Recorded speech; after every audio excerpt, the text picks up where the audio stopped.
Oh, is everything good? I hope everything is good. Oh god, I feel like it's been forever.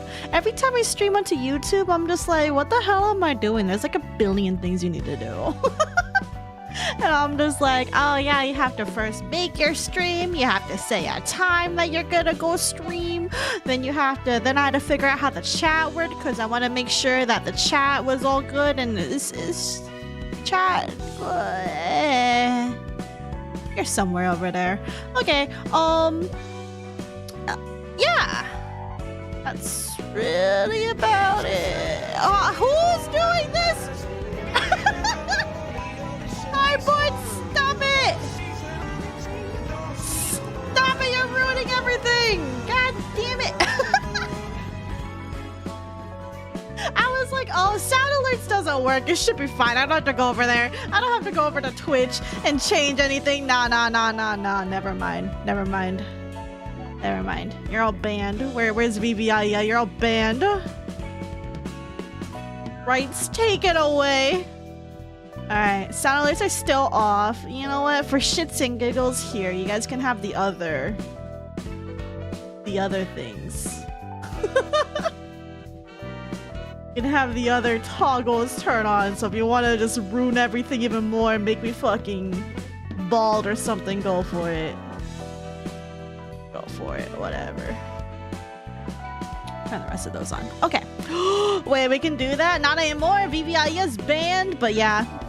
That's the fun thing with Twitch, or having Twitch points, I guess, is that you can go ahead and do redeems over there. And at least I re-enabled the model ones, so those should hopefully work. Anyway, hi everyone, welcome to a hopefully final Library of Ruina stream. Also, is chat always this large? Nah, there we go. Scoot you guys up over there. Anyway, hello Shock. I saw Alka earlier in pre-chat. Hello Cardboard Mom. Hello Ginping, and hello Agent Core. What's up? Hope y'all are doing good. Thank you for dropping by for the YouTube stream. All we're gonna be doing today is, since I have officially beat Library of Ruina, I will go ahead and finish reading, because I did a part 1 of this stream where we read, what was it? Canard all the way to Urban Nightmare. So we read all these stories, which I know I'm covering up a little bit of it, but whatever. And now we're gonna go through all of the Star of the City to Imperitas Civitatis, which I'm pretty sure I'm still butchering the name of, but life be like that. Oh, we'll be lurking. Thank you for the lurk. I appreciate it. But yeah, so it's just gonna be a reading stream. How it worked last time is I'll just go through each page and then we'll talk about it if anything interesting comes up. Otherwise, I will just address chat if y'all say anything.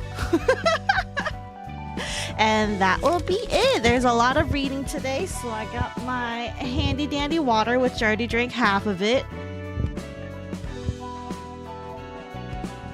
And life be like that. So hopefully I don't scare off all the people that followed me for drama, because that is not my streams. I am so sorry. I am still a gamer. Who's doing shit over here? Thank you, Shaka, for the hydrate.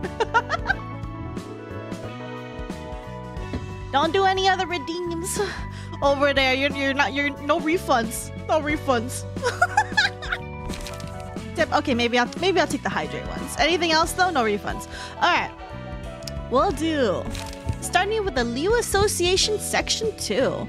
A Liu Section 2 Fixers page. Let's go ahead and read this. Liu Association is a battle-oriented fixer association specializing in all-out combat. We receive requests from wings and fight great battles for them. Some may see the Liu's fighting style as old-fashioned, but we get frequent requests from those who want strong-willed and determined warriors. Most requests that come our way aren't complicated. 9 out of 10 are resolved by simply marching towards enemies and defeating them in battle. Sounds simple enough. It doesn't require specific strategies or certain personnel. We're the Liu, the association that solely exists for war. That doesn't mean war is the only type of request we accept. After all, a fixer is free to take any request. The catch is that all requests must be reported to the Hana Association after you deal with them. The report must include the details of the request, the client's info, how the case was resolved, and any other relevant information. Once the report has been submitted, Hana Association will assess the performance of the office and its fixers and evaluate them for a promotion or demotion. That's how the grades of offices and fixers are updated. Therefore, a fixer's grade doesn't necessarily correlate with strength. One last thing I like to add is that there is a line fixers shouldn't cross. A fixer may advertise themselves or their office to get more requests, but they should not threaten people to give requests to them. This is an area handled by the Hana Association and Olfi? What's the Olfi Association? A specialist in dealings and transactions. Of course, associations shouldn't have to worry about running out of requests in the first place. Interesting. So we gotta learn a little bit more about the Fixer Associations and how they work here. Okay, hold on. What language is this one? Hold on.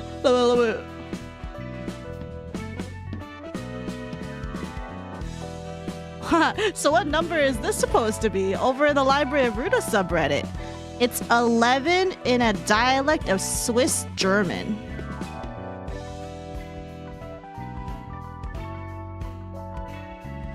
How do I pronounce it though?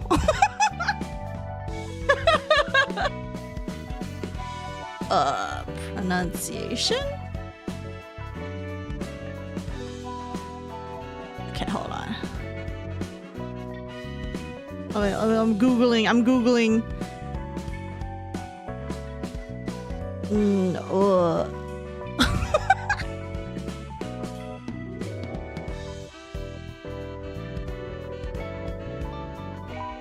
It says German numbers. What's okay, you know what? I will just go ahead and just assume what I said was okay. Also, heads up, if you're here and you haven't played Library of Ruina, spoilers, that's all. Alright, Lowell's page, let's go! Xiao was a cold person who wouldn't easily show her feelings. Even though the Lewis consists of those who only face forward and never express any emotion in battle, Xiao was especially hard-edged above the rest. I came to wonder if she was capable of possessing emotions at all. Her tone was dry in the most upsetting situations, and she seemed apathetic to the loss of several colleagues, never showing her emotions in response anything. I think we're missing a 2 here, but thoroughly looking after herself. That was my impression of Xiao. I thought the path Xiao was walking was completely different from mine. We disagreed on every aspect, from strategies to personalities. I thought my relationship with her would stay a formal relation between 2 co-working directors of an association. Oh? I don't remember when and how we got so close to each other. I couldn't be bothered to push away the person who naturally came to my side. We started spending more time together outside of work. People intersect one another somehow. Though I have no clue how our paths managed to converge, or what about the paths led them to cross. One thing I can say for certain is that our relationship isn't a superficial bond between 2 directors. We need each other because we cherish each other, not the other way around. Can you really call it love if you only cherish your significant other because you need something out of them? At the very least, I don't think of Xiao as an object of exploitation, nor gratification. However, I know that preaching love is utterly meaningless in this city. A fixer should never be carried away by emotion. I know well that a person at a position as high as mine should be extra careful. I've seen countless fixers who brought private matters to the official grounds only to meet undesirable results. The moment you get swayed by something you cherish, you lose yourself. You neglect your own safety. When a human, a creature that always puts itself above all else, loses their edge because of what they hold dear and places higher priority on it over their own life, the consequences will be grim in any case. Knowing this, I decided to remind ourselves of one thing when we plighted our troth? I need to go look up these words. Whatever happens to each other, we won't put ourselves at risk. As I thought, Xiao agreed plainly and rightly. I could trust in Xiao, and I was glad to have this person as my lifelong partner. It was reassuring to know that Xiao wouldn't throw away her own life if I ever died. Focus on my own survival, even in a mortal peril. Perhaps my heart has grown stronger since I met her. Having her next to me was already a great help to me at that point. Aww, bro's love-stricken. Spoilers? Oh no, real. Well, that's cute. But then his thing is, it was reassuring to know Xiao wouldn't throw away her own life if I ever died. Well, I mean, she wouldn't throw it away, but she sure came back and kicked her ass, so... That was something. Okay, what is this word troth? I want to learn words, especially because this game requires a billion reading. Is it troth or troth? Troth. Troth, okay. Archaic formal faith or loyalty when pledged in a solemn agreement or undertaking. Where was it? Knowing this, I decided to remind ourselves of one thing when we plighted our troth, our faith or loyalty in a pledge. Interesting. Cute. Sorry, I fucked him up. Cecil's page. The Liu is an association that specializes in warfare. We work for the single goal of victory. However, victory isn't necessarily won in battle. The ideal course of action begins by identifying the reason the enemy intends to fight in the first place. Next, we break the enemy's will. Only then will we launch an attack on enemy forces. Even when war is inevitable, we mustn't hope for victory after starting the war. Secure a path to victory before engaging in warfare. The Liu engages in battles that are already won. With a strategy that is fated to lead us to triumph, we face enemies that are fated to lose. In other words, we don't participate in a war that cannot be won. Blindly charging into the fray isn't always the path to victory. And while strategizing allows you to look ahead and see where victory lies, it doesn't assure that you will reach it. Therefore, it's crucial to assess the strength of the ally and the condition of the enemy before you determine if you should advance or retreat. It's up to the director of each section, our leaders basically, to decide what to prioritize and what to discard. For instance, Director Lowell is extremely cautious. He's not hesitant to retreat and reorganize his forces if there's a slight disadvantage. On the other hand, Director Xiao tends to push forward as long as there is an opportunity to count on, but she isn't reckless about it. She designs elaborate strategies that will overcome the odds. Director Lowell's choices aren't always wise, and Director Xiao's choices don't always result in a smooth victory, but the two work their hardest within their abilities.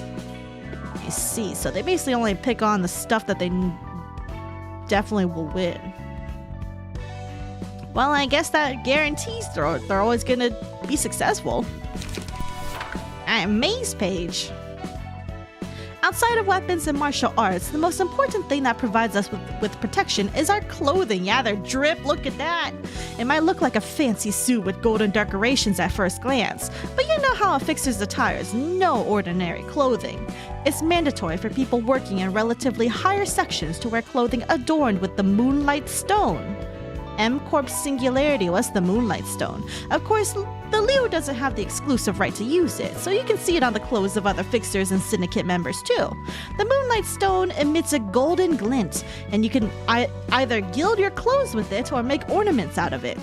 The Moonlight Stone mitigates or shuts off psychological affliction induced from all kinds of mental attacks, pressure, interference, and all that, whether it's caused by seeing, hearing, or feeling something, or a direct assault to the mind. Although I don't really know how the stone works. They said it amplifies a single purpose or thoughts, making people forget the mental pain coming from outside, or fortifying the mind as if it's surrounded by a giant barrier. It's all thanks to this clothing that we didn't panic when we saw the crying children, a distortion. Huh. Interesting. So this Moonlight Stone, because I remember I read a little bit of Leviathan too, and I think the Moonlight Stone's mentioned at least in the comments or something. Interesting. So it just kind of like acts like a barrier. Well, I guess depending on how it's used, it can, you know, be helpful or not helpful. listen, Leviathan didn't look like it was exactly helpful. Alright, the thumb, the drippies. Do they? So I'm guessing they also have the moonlight stones, so that they said everything that's gilded in gold. Oh. A thumb soldato's page. The thumb is the most cultivated and humane of the 5 fingers. What? Just be polite and know to respect others. But then why did the thumb top the list of syndicates one would never want to get involved with in the survey for fixers conducted by the Hana Association, in spite of such good manners? The reason is simple. Hierarchy is absolute for the thumb. To us, it's as natural as the fact of nature that spilt blood only flows downwards, not up. One is expected to give unconditional obedience to a higher authority. That's where the relative courteousness of the thumb comes from. I cannot say, after experiencing... Well, actually... Okay, I would say they are... Okay, they look the most cultivated. I don't know about humane, though. Well... I guess they... You know, if you disrespect, then I guess you... lose body parts rather than your life? I don't know. Is that considered humane? Fuck if I know. Alright. Calo's page. Oh god. Capo de Capi, Godfather. Soto Capo, Underboss. Capo, Captain. And Soldato, Soldier / Goodfella. The thumb is divided into these 4... Okay, you know what? I'm looking this up. Is it echelons or echelons? Echelon. Echelon, okay. The thumb is divided into these 4 echelons. This hierarchical structure is still effective outside of the syndicate. For example, a common fixer is comparable to a soldato, an associate fixer to a capo, a board member of a wing to be sotocapo. This is how the hierarchy is to be interpreted. No outsiders exempt from this rule. No matter how you usually behave, you must remember your place and respect our rules when you're dealing with a thumb. If a young, oblivious fixer walks up to a capo and speaks to them, that poor... I can't. I don't know how to pronounce this. Oh, I can't read all these things. Picciotto? Most humane by comparison, sheesh, the others must be astronomically evil. They are, you don't even know. Alright, that poor Picciotto will be rolling in the street the next day with his jaw and teeth missing. What does that even mean?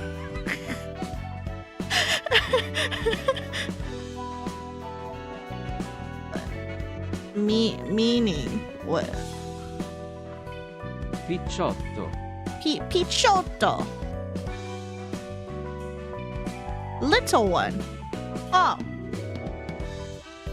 I assume Picciotto? No. Picciotto. This one says Picciotto. Sorry, I'm just like, I don't know how to pronounce other languages. I only know English, and I barely know English. That poor Picciotto will be rolling in the street the next day with his jaw and teeth missing.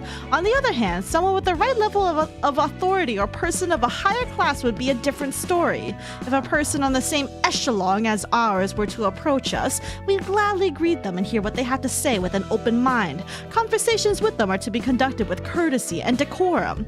Furthermore, if the person you're dealing with stands on a higher echelon than yours, they must be treated with utmost devotion and delicacy. Such is the rule of ours, and the respect to their position. Don't be too bitter over it. Indeed, class is earned, not given for free. It's only right to give it the respect it deserves. Yeah, they seem a lot about all that respect in there. Sounds right. Sounds about right. Interesting. The lowest rank of the mafia? Well, this one says it translates to little one, so I'm assuming it's just, you know, poor lad. Oh, but Volt, you asked about most humane by comparison? Okay, so here's what we know of the 2 other... I think we only know there's like, you know, so this is the thumb. And you know, there's 5 fingers on the hand. There's the thumb, the index finger, the middle finger, the ring finger, and the pinky, I think. Do they call it the pinky? I think they call it the pinky. I think here in Library of Ruina, we run into the thumb and the index. And the index can make you do some crazy shit, and you have to either do it or you get eviscerated, basically. And those things you have to do can be anything as innocuous as, like, you know, go watch paint dry or go kill somebody or poison somebody. And then the middle finger, that shit fucks you up. That shit we found out at Olympus Company, they beat the crap out of you. Like literally, they literally just beat you into a pulp. So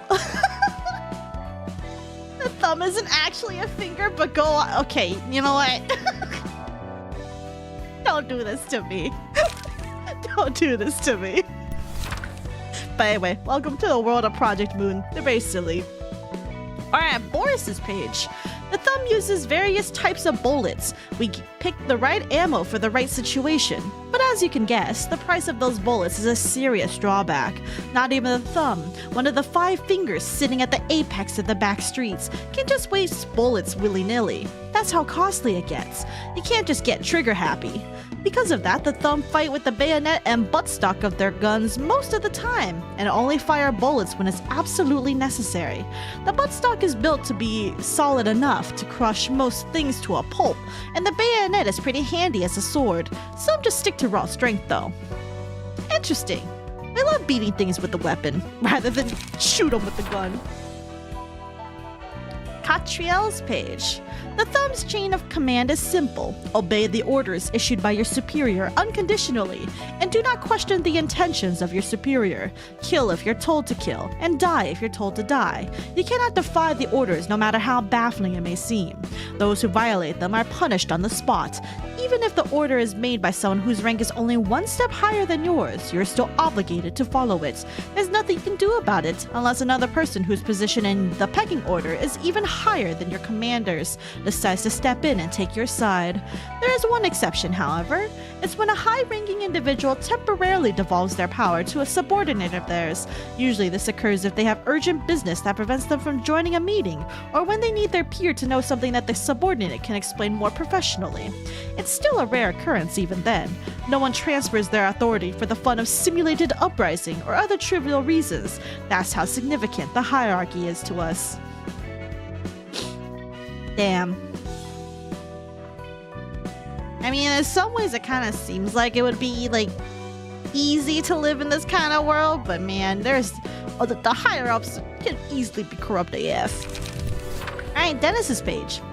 Even in a powerful syndicate, weaklings exist. Cowardice can surface among the strong, and chaos can ensue from the most faultless rules. Not everyone in the thumb can abide the rules without a slip-up. What happens when one violates the rules? If someone is trying to disrupt the hierarchy, they will be purged in a few days. It doesn't matter if it's a member of the syndicate or an outsider, every person must abide by the rules. The degree of violation is irrelevant. That doesn't decide the weight of the purge. The only thing that matters is the fact the most is the fact that they showed insolence. The lesson is marked with blood so that no one dares to break this rule again. That's the most important one. It might seem like nitpicking, but there's one basic principle to remember. Don't get on the nerves of your superior. It's such an elementary part of basic decencies for human relationships, yet so many people seem to be oblivious of this. Okay, but like, if your superior is a dick, it's very easy to piss them off, I don't know. If anything, it reminds me of the hyena hierarchy. Oh, where like, oh, but that was more like a matriarchy, isn't it? Where like the female hyenas like, oh, but then again, like I don't know how the inner workings of hyenas work. Do they have like different layers in hyenas? Because all I know is that female hyena is like number 1. And then she gives birth to a pseudo penis. But I mean, that's besides the point, I guess. the Kane office. Yippee! Nemo's page. We live in turbulent times when wings are destined to fall behind in the market if they don't respond to patent disputes effectively, big or small. It's one of those reasons patent wars are that much important. Those mega corporations sue one another for patent infringement and accuse one another for stealing their patent. Us small fries can watch the giants clash without worrying about getting caught in the crossfire. In fact, we benefit from such conflict. There are unspoken rules that you need to remember to keep your stake in a patent war. You must patent their technology separately for areas outside of the nest or other domain under their jurisdiction. One must avoid admitting to infringement before carefully reviewing the lawsuit. The rights to a technology cannot be protected if its details were publicized through advertisements or such before the patent was registered, etc. Patent wars break out for so many reasons, it'll take a day and a half to list them out. Ew, sounds like boring legal shit. I mean in the sense that the lowest ones get scraps if not anything. Oh, I was wondering, are we talking about like, because I know wolves are kind of like that. Are hyenas like that? Because I could have sworn hyenas were more just like, they already fight for scraps. Dogs do got a bit of that hierarchy going on though. The what? More dominant wolves? Because I guess alphas and betas are kind of, wasn't that debunked or something? Well, anyway, should we ask Dumpling for input right here? For what? About the legal stuff? No. No, this is a fictional world. Their legalese is gonna be different. They're gonna be more weird about it. Martina's page. Notarization is the process of drafting a document to officially certify a deal between two offices in case things happen. A notarial act is fairly powerful. Through these documents, you can verify various facts and secure executory force, meaning if one side doesn't carry out their part of the contract can be enforced on them. There's no need to argue about who is to blame. Notary acts exist to stop unnecessary disputes from occurring, and it's the job of notary public offices like Kane office to help with that. Oh, that's why there's so much legal stuff here. They're a notary office. Oh, and the city is divided into domains. It's similar to how the Xiao Association sets territories for policing. It's fair to expect at least one notary public office in every domain. This isn't to say that you can only use the notary public in your domain. If you can't find a notary public, or if the office isn't functional for whatever reason, you can always go to the other domains, though it costs a bit more. A lot of people still choose the latter since they need to get business done in a hurry. Not every notary public office has the same level of professionalism, after all. I see.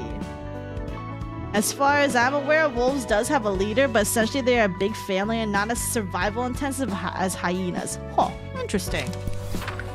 Yeah, I don't know much about hyena hierarchy. I'll go look into that, because the only like hyena stuff I ever looked up was like aardwolves, which are, you know, they have wolf in the name. They're actually a kind of hyena that eats termites. But I don't remember anything about hierarchies there. I think they're pretty solitary if I remember correctly. Well, hyenas are interesting. Ada's page. Contracts should be signed on equal terms with the consent of all parties involved, and the offices must fulfill the terms of the contract following the mutual agreement. It's a societal boundary that keeps us humans from betraying each other's trust as we must coexist. Although these principles are rather abstract, they exist to prevent anyone from devising lowly schemes and ensure that each party gets just benefits. The head's rules don't cover every small detail, so you can say this is a necessary addition to fill those gaps. Basically, have it in writing and signed and proof that seems like what we do IRL. Alright, the Blue Reverberation, a Church of Gears worshippers page. As the gears turn, our bodies are put in motion. Thought gears are indispensable for meat gears. The introduction seems terrifying, but thought gears are said to feel much more satisfaction than meat gears do as time passes. Actually, I'm not sure if a thought gear can still think like a human.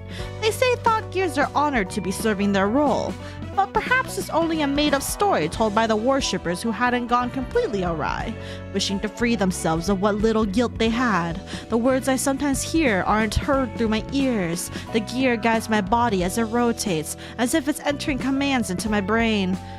Though that matters not. We are able to live thanks to the help of the thought gears. We're no longer lost, unable to find a way ahead. Even if there's no path to take, it tells me where to place my next step.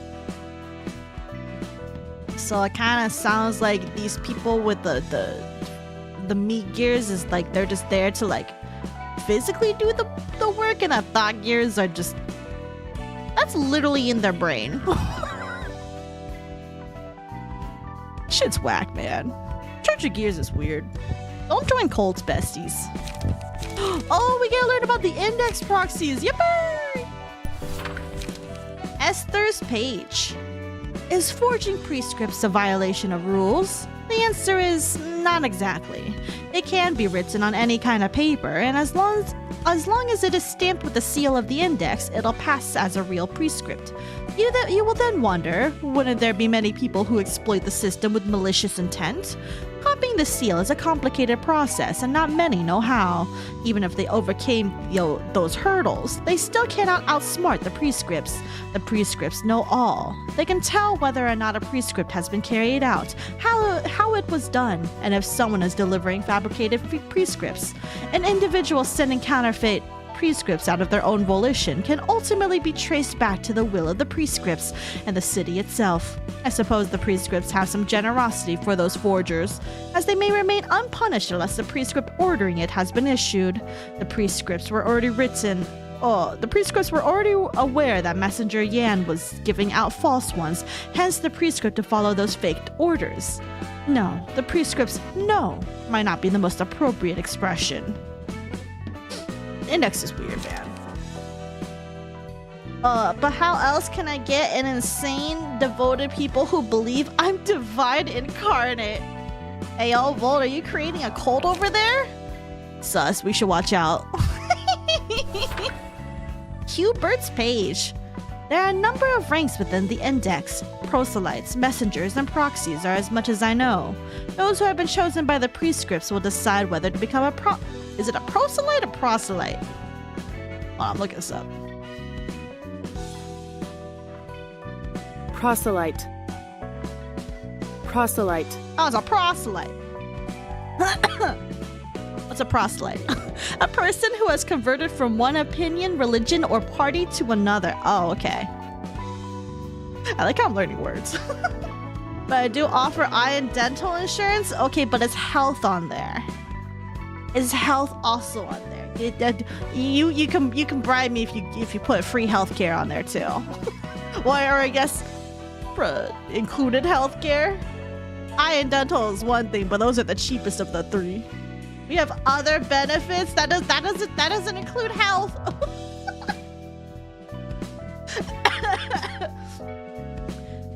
Those who have been chosen by the prescripts will decide whether to become a proselyte. If they accept it, they will cover their eyes with a blindfold as they serve the role. The blindfold has little symbolic significance. It's to teach the proselyte to follow the prescripts regardless of what is happening before their eyes. Usually a group of 5 to 6 proselytes accompany a proxy, learning the rules of the index and the role of each rank. If a proselyte shows a certain level of competence, the prescripts will assign the role of a messenger or a proxy to them. After being promoted, they are given a blade of their own, and they may take off the blindfold. The prescripts are a predetermined path. There is no point for proselytes to refuse any. It's still within their choice to decline the prescript's offer. Even though they're free to quit any time, no one knows that the prescripts will allow it. The prescripts might order proxies to kill the runaway who abandoned their position, or let it slide, or even give the order to resign first. The prescripts are truly unpredictable. This is what happens when you believe too much in random orders from above. Gloria's page. Well, I guess in this case it's below, but whatever. The index has an arsenal of swords and blades. Most of the prescripts we receive can be solved with the sword too. Never really thought about why we use swords. Nope. Maybe it's because they have this oppressive aura and make us look serious or something? I love Gloria. Each Each of us uses different types of blades, starting with the ranks of messengers and proxies. The prescripts give personalized swords. Why they get personalized ones? From a light one-edged sword fit for slicing things quickly, to a heavy double-edged great swords. They come in all kinds of shapes and sizes. Helps us stand out from each other. As for me, I've got 5 whole blades. Maybe being speedy helped? It looks like we get swords that fit our traits. Have you seen the sword Hubert's carrying? It looks so heavy and he swings it like it's nothing. Oh, it doesn't show his weapon here. Because he has like a really thin sword. I guess he has a really super thick sword. And Gloria's swords are like in her body. Interesting. Maybe because it makes us look serious or something? Great sword gang, real. Alright, Liu Association Section 1. June's page. Right now, Nest L is practically a war zone with all the associations, syndicates, and fixers at each other's throats. On top of that, the distortions are making things worse for associations and the residents of the Nest. According to the report from the powers up above, there are 3 major factions of note currently remaining in the Nest: the Index, Corp, and the Blue Reverberation and his group. Corp seemed to be eliminating threats as per request from another wing, similar to what the Liu is doing. The Index appears to have been guided here by the prescripts. After all, they gladly obeyed the piece of paper telling them to kill every member of the Thumb in the Nest. As a result, pretty much every Thumb crook in the Syndicate's subsidiaries that were in this place are goners. Even the underboss who was supposed to lead them kicked the bucket, so you can guess how it went. Oh, talking about when we booked them. A Liu Section 1 Fixer's page. I was given 2 hands and I'm using them to separate your head from your shoulders in one swing. Oh my goodness. Well, I mean, hey, if it works, if using that gray sword helps slice things off, go for it. A Liu Section 1's Section 1 Fixer's page. What a mouthful. To a leader of the Liu, the most crucial element that can make or break a battle is vigor, not the confidence or strength of individuals. With vigor, even the weakest creek can carry heavy rocks like a gale blowing up leaves. Therefore, an excellent leader chooses good fixers and then puts vigor into them. Strength or skill alone won't make a good fixer. While those traits do play a role in higher sections, the most important quality is how well the fixer meshes with their leader's combat style. Section 2, the team with May and Cecil, consists of careful and level-headed fixers. They go quite well with Director Lowell because of that. Section 1 would clearly be superior in terms of sheer power, but we follow different strategies with pros and cons for each, so a direct comparison won't really tell much about our actual performance in the field. So it's like how they build up their group, I see. Miris's page. Director Xiao liked to emphasize something. A mercenary's work is to deceive, to fool the enemy into believing that we are advancing when we defend, to make the enemy believe we will thrust from the front when we strike from above. Feign submission when you raise your claws. We must seem unable when able to attack, that the enemy may grow arrogant. When the enemy is roused, distract them through disturbance, and be aware that we ourselves are not subject to such anger. In order to defend the enemy, we must be roused to anger, to remember that one's emotions must remain a means to motivate the body and not the ends, and to exploit the enemy's wrath with this in mind. Our director may be seized with anger and momentarily stray onto inadvisable paths sometimes, but even the whitest jade has a flaw. I trust her to set herself back on the right track in no time. The enemy is aroused, not like that. Get bonked. Oh, we gotta learn about the red mist. The red mist page. Ego. The weapon that corresponds to the mind of its wielder. The sword Carmen gave me was extracted from someone by chance. Giant eyeballs were attached to the sword, adorned with crimson chunks of flesh. They watched my every move, almost to the point of making me feel a bit uncomfortable. Wondering if this was a product of some new singularity, I asked Carmen what the thing was. She only said that I'll have to get used to it, since there's little she can do about how it looks. Although it looked a bit creepy, it wasn't anything unbearable, and Carmen didn't seem to mind it as long as there were experiments to be performed with it. She added that I have to be careful with it as it was thanks to sheer luck that the ego could be extracted at all in its unstable state. I had a plethora of experience handling various workshop products, so I decided to take the sword without much hesitation. When I first had the sword in my grip, I didn't feel anything in particular. All I could tell is that it's just a big, heavy greatsword, nothing out of the ordinary other than its appearance. But when I held the sword a few days later, to protect a coworker of mine, I heard a voice. It was the voice of someone desperately yearning for something. Unfortunately, the meaning of that voice was lost on me. Rather, it wasn't even human speech. An awkward sound mimicking somebody. Noises of teeth grinding, bones crackling, mingling with flesh. Some things collide, fall apart, and mix in irregular patterns as if to mimic the way humans speak. However, that sound was too violent and sharp. The strong obsession of an empty one. Attachment. Void. I'm not sure what word I should use to define this. One thing I understood was that only I could hear the voice, and that it rang in my head rather than my ears. The stronger and clearer my aim to protect someone became, the louder the noise in my head got. Anxious that my mind might be consumed by the voice if I let it weaken my will, I tried my best to pretend that I didn't hear it. The voices on the blade carefully observed me as I fought the voice in my head. The piercing gaze persisted as if to replace me if I faltered even for a second. It made me feel hazy sometimes. The voice was only a bunch of grinding noises at the beginning, but it slowly learned to speak over time. Soon enough, it started speaking in a language that I could understand, though it stammered a bit. It takes human hide to protect human flesh.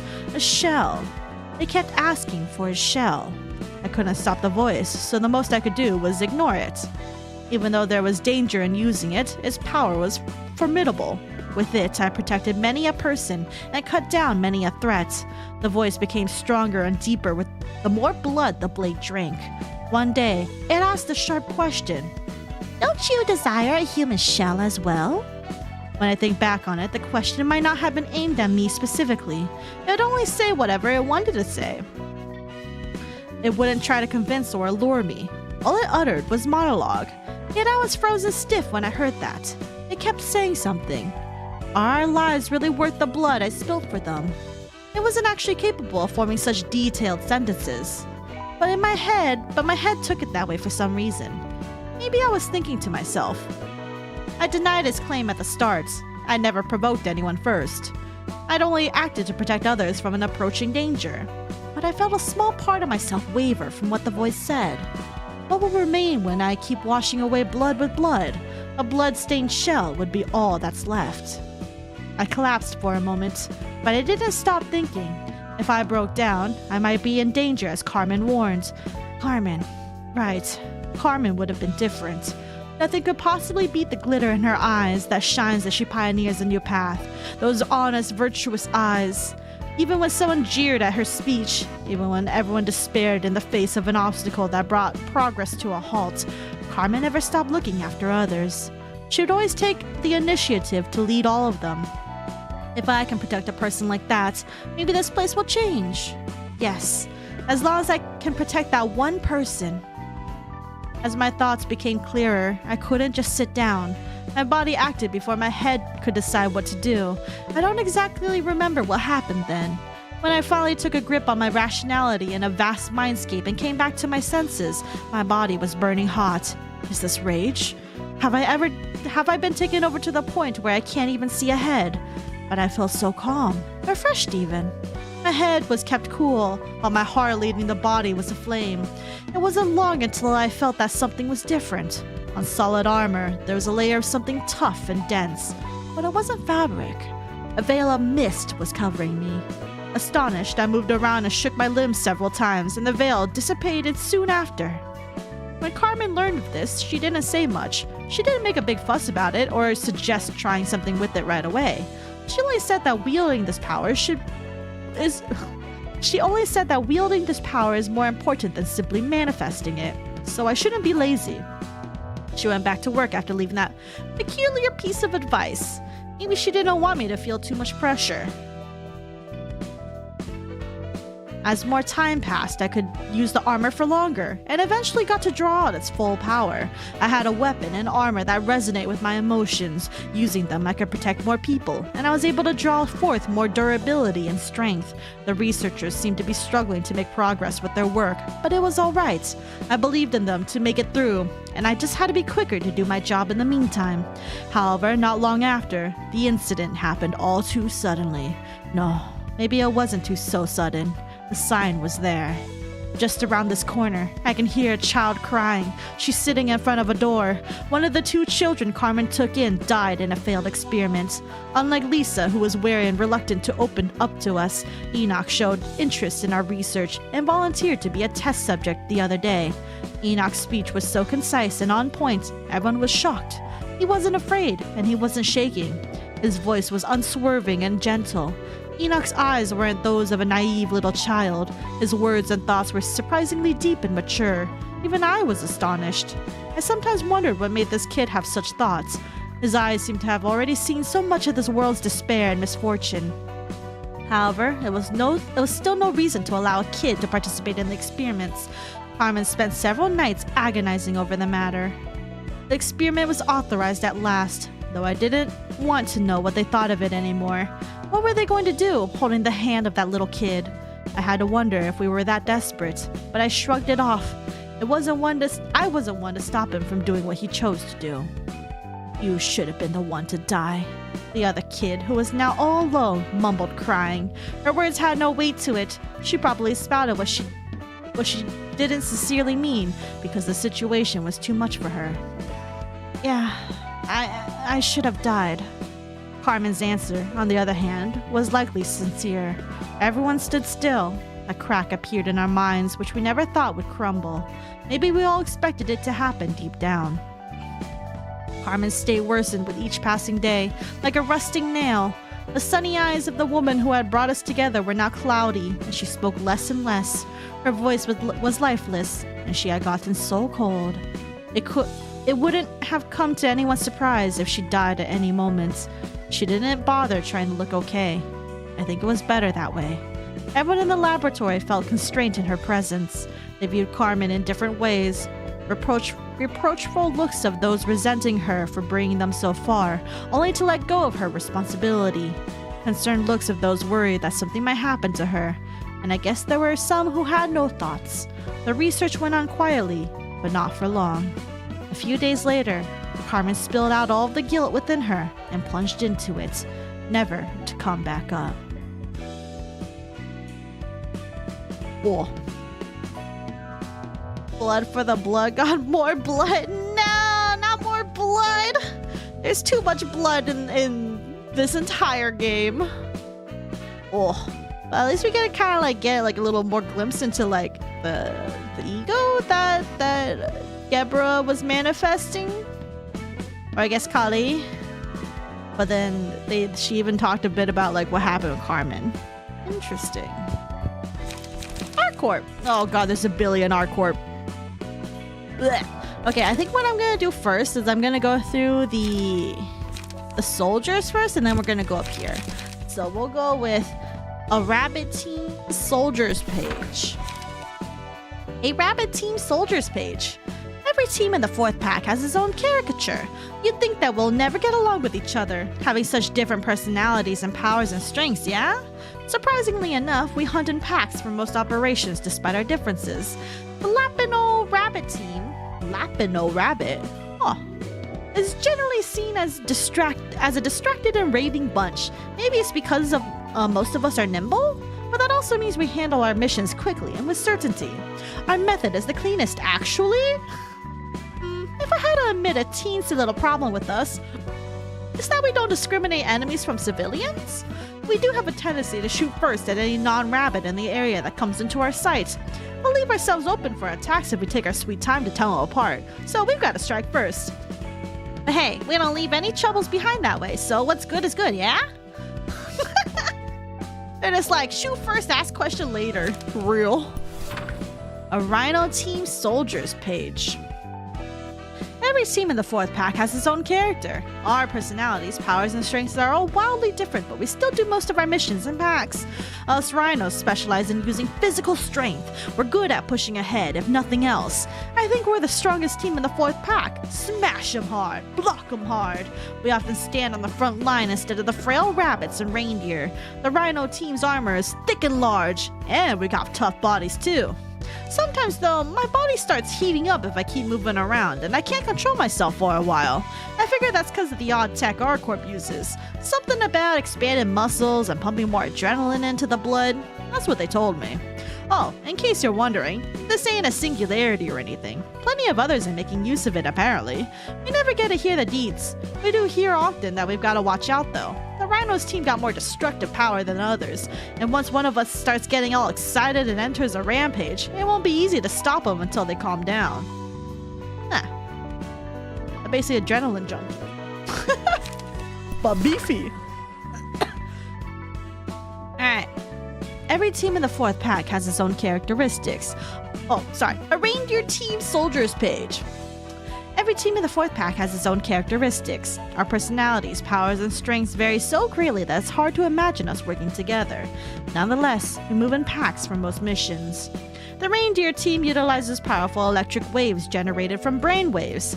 You see these horns? The electric stimuli generated in the reindeer's brain are condensed at the tip of these horns. The concentrated electricity is then collected by our staves for attacks. There's one thing we should be careful of when we use this ability. If the battle drags on for too long or we exert too much power at once, most reindeer will go insane. The symptoms are expressed in various ways, but in most cases, they hurt their own comrades or damage the psyches of others. We sometimes utilize K-Corp's singularities to protect our sanity or to mitigate the mental damage, although we can't afford to use it often. Ah, we love potentially going crazy. Because of electric brain waves. Alright, Nikolai's page. Let's go. In the past, the 4th pack was considered a thorn in the side of our Corp. In other words, we were a headache that they couldn't find a good enough excuse to remove, which was frankly understandable as we were a total foul-up of an army at the time, and it took a considerable amount of time for us to improve to our current state. Wait, hold on. Let me reread this really quick in my head. 4th pack, okay. The Rhino team, powerful but easily agitated and uses its strength to destroy everything all too often. The Reindeer team, prone to suffer a nervous breakdown in prolonged battles, causing damage to its allies. And the Rabbit team, their thirst for blood leaves no margin for sloppiness at the cost of killing civilians. To put it in the nicest way possible, they had a unique niche only they could fill. And as a matter of fact, bringing them to orthodox battles would do more harm than good. Not so long after, I received the news that they were planning to destroy our pack. Perhaps they deemed it a waste to spend any more energy on us. The news of destruction didn't come off as much as a surprise as I'd expected. Or maybe I was so panicked that my hair had turned white. Oh no. There wasn't much I could say. What can I say to this person, who isn't even part of our Corp? All I can do is humbly accept my fate. The guest, who had an impressive pair of red eyes and dashing brown hair, looked at me and gently smiled. Her demeanor took a sharp, cold turn. I wouldn't have been able to tell that this person had a talkative and light-hearted side if I hadn't seen her speak mere moments ago. Wait, so she talked to Carmen? Eh? Headache, okay. After a moment of silence, she slowly opened her mouth. A large-scale war was about to occur. If we made big enough contributions in that war, we might be able to avoid being destroyed. That wasn't a suggestion or a plea for help. It was a semi-mandatory request. The reward, we get to avoid termination. Her attitude was something else. The way she confidently delivered her speech in front of me gave off a certain sense of conviction. It was as if she were saying she's going to make the war happen. Baffled, I let out a bout of laughter. I knew we weren't in the position to refuse it. And she was right. A huge war broke out soon after. Thick smoke covered that nest.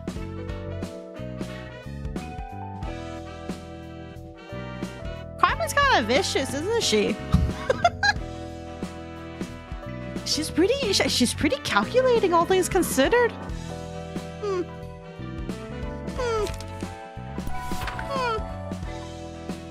Nose page.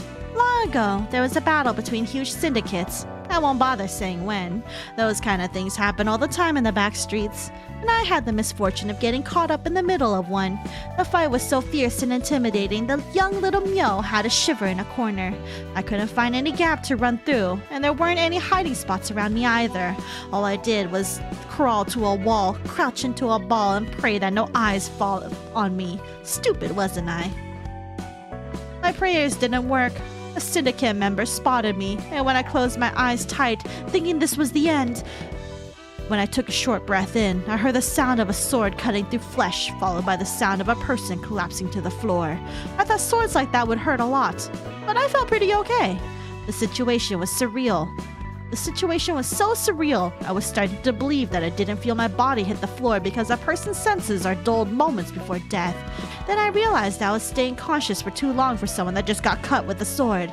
I mustered up the courage to open my eyes. I've got to see what's going on at least, you know what I mean? I slowly opened my eyes to a scene I'll never forget. A person covered in red massacring all the syndicate members in front of me. She was literally chopping them up with her massive blade, and they were helpless against it. I was looking at it in awe. I didn't even think to check my body. Thud. The last syndicate member down. The street was open. She looked around, turned to see me, and...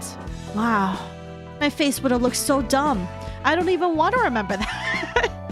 Anyway, she pointed out an alleyway with that weird sword of hers and told me that I'll be able to save myself if I ran that way, and that the rest is up to me. Instead of thanks, all that got out of my mouth was a stupid mumble like, oh. I leaned on a wall and barely stood up with shaky legs. I need to run before more people come this way, but I was so terrified. Even the person who saved me, she was red all the way and looked so scary. While I was dithering, she sighed at me and approached me. Did I frustrate her? Is she gonna kill me now? Was my savior an impatient and ill-tempered freak after all? I collapsed on the floor. I mean, think about it. A scary humanoid thing fully covered in armor, walking towards you with a gray sword decorated with red flesh. It was a miracle I didn't faint on the spot. She grabbed my arm, set me upright, and said in a dry voice, "It's not that strong who survive. It's the survivors who are strong." Then she shoved my back and I started running before I could thank her. I didn't look back once. I was so embarrassed comparing myself to her. Ever since that day, I trained myself, aspiring to become like the hero that saved me that day, and landed a job at Corp. I wanted to become a hero myself and save the lives of others. What I wanted more than anything, though, was to meet that person once more. Corp participated in the most large battles in the city, so I expected to see her someday. I thought she'd have been alive all along since she was tough. I was going to thank her and show her how much stronger I had gotten since then if I did get to see her again. But I couldn't tell her. Not just because I never saw the Red Mist again, or Gebera, as she is called now. We did meet each other after a long time, but that's another story. I wouldn't have been able to say it even if I met the Red Mist when she was alive and well. I got embarrassed of myself again. I thought I'd saved everyone, but after all, what I've been doing was far from being a hero. Hey, what do you think a hero is? Oh, I wasn't expecting Myo's story to hit. Golly, it was scary for real, I bet. I mean, like, just thinking about it from, like, Myo's perspective, like, as a child, yeah, that shit's scary, you know? Just a woman, especially if she used her ego. Because her ego is kind of scary. Yeah, like, what, a helmet on? The fucking flame-looking things? And then she has that fucking freaky-ass sword with a little eyeball and shit on it? Yeah, that's scary. I was here 5 hours ago, let's go! Hi, Alka, welcome. But yeah, well, man, I wasn't expecting Myo's story to hit. That's like cute that she like that explains like her fangirly nature. When it came to like Red Mist / Gebera, but then at the same time it's just so sad because it's like they changed and then she said that what I've been doing is far from being a hero. That's fucked up. I 100% believe her music is an in-universe thing produced by the ego to sell like blasts from like her fucking like helmet or something. That's so funny. Headcanon accepted. Alright, Maxim's page. The L Corp that came before Lobotomy Corporation imposed unfair conditions, and many wings weren't happy about it. There's W Corp, which had to raise admission fees and get less trains running because of the energy deficiency. Also F Corp, which wanted to experiment with fairies to use them in various ways, but failed to produce satisfactory results because they didn't get enough energy. And many other wings had a thing or two to say about the older L Corp, but they didn't have the gall to say it out loud. There weren't many alternatives that could provide such huge amounts of energy. Those conditions soon became a hot topic among wing employees and city folk in general. Who's gonna be the one to change that? Is that miserly? Hold on.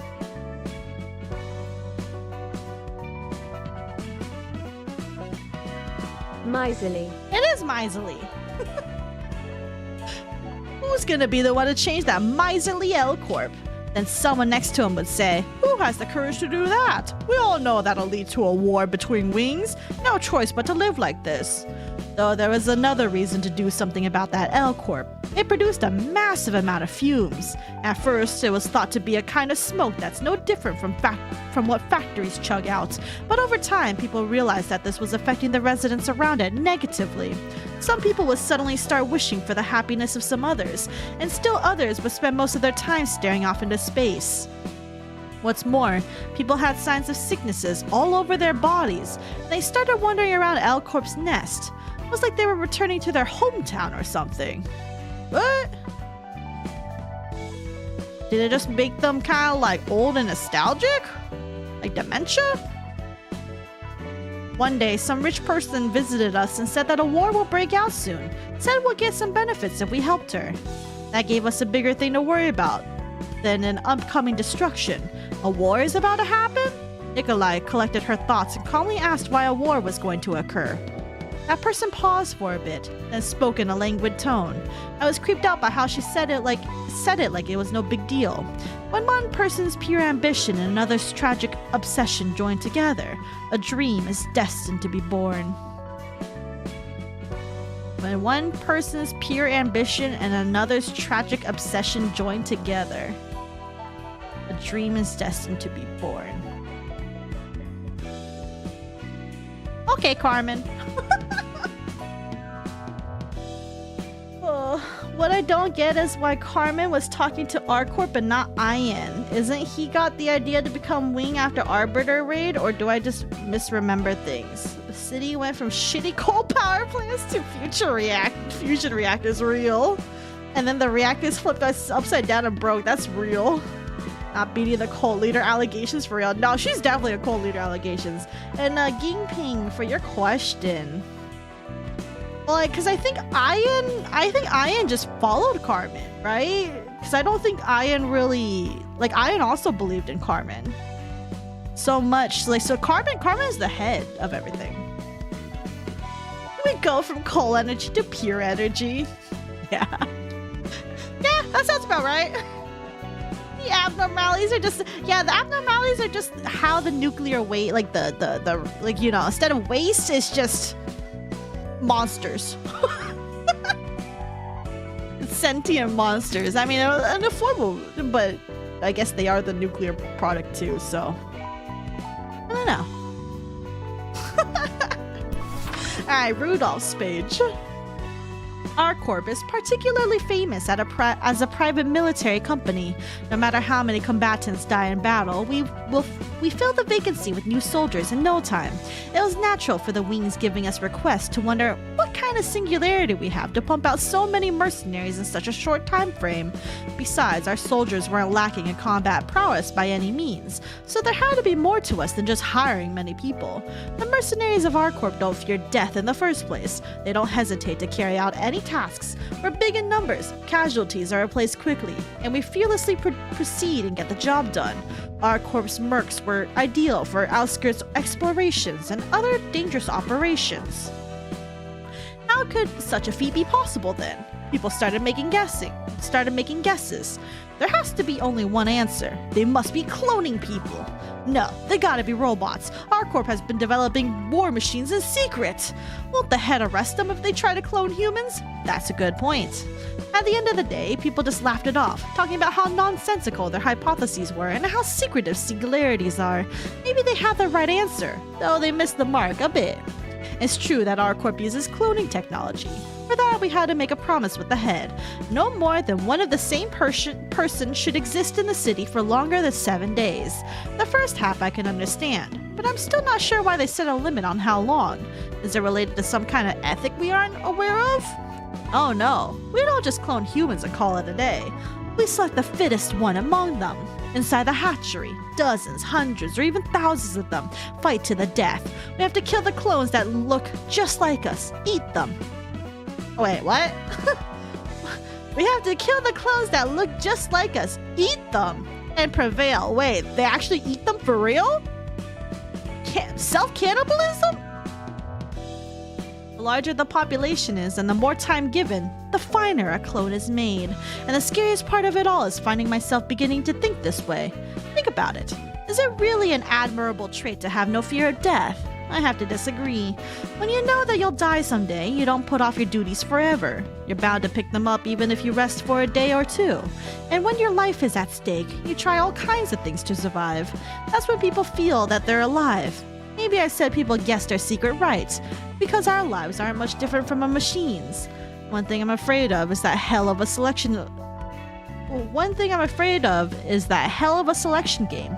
As time passed, my fear of it changed to weariness. Is this the real life? Huh.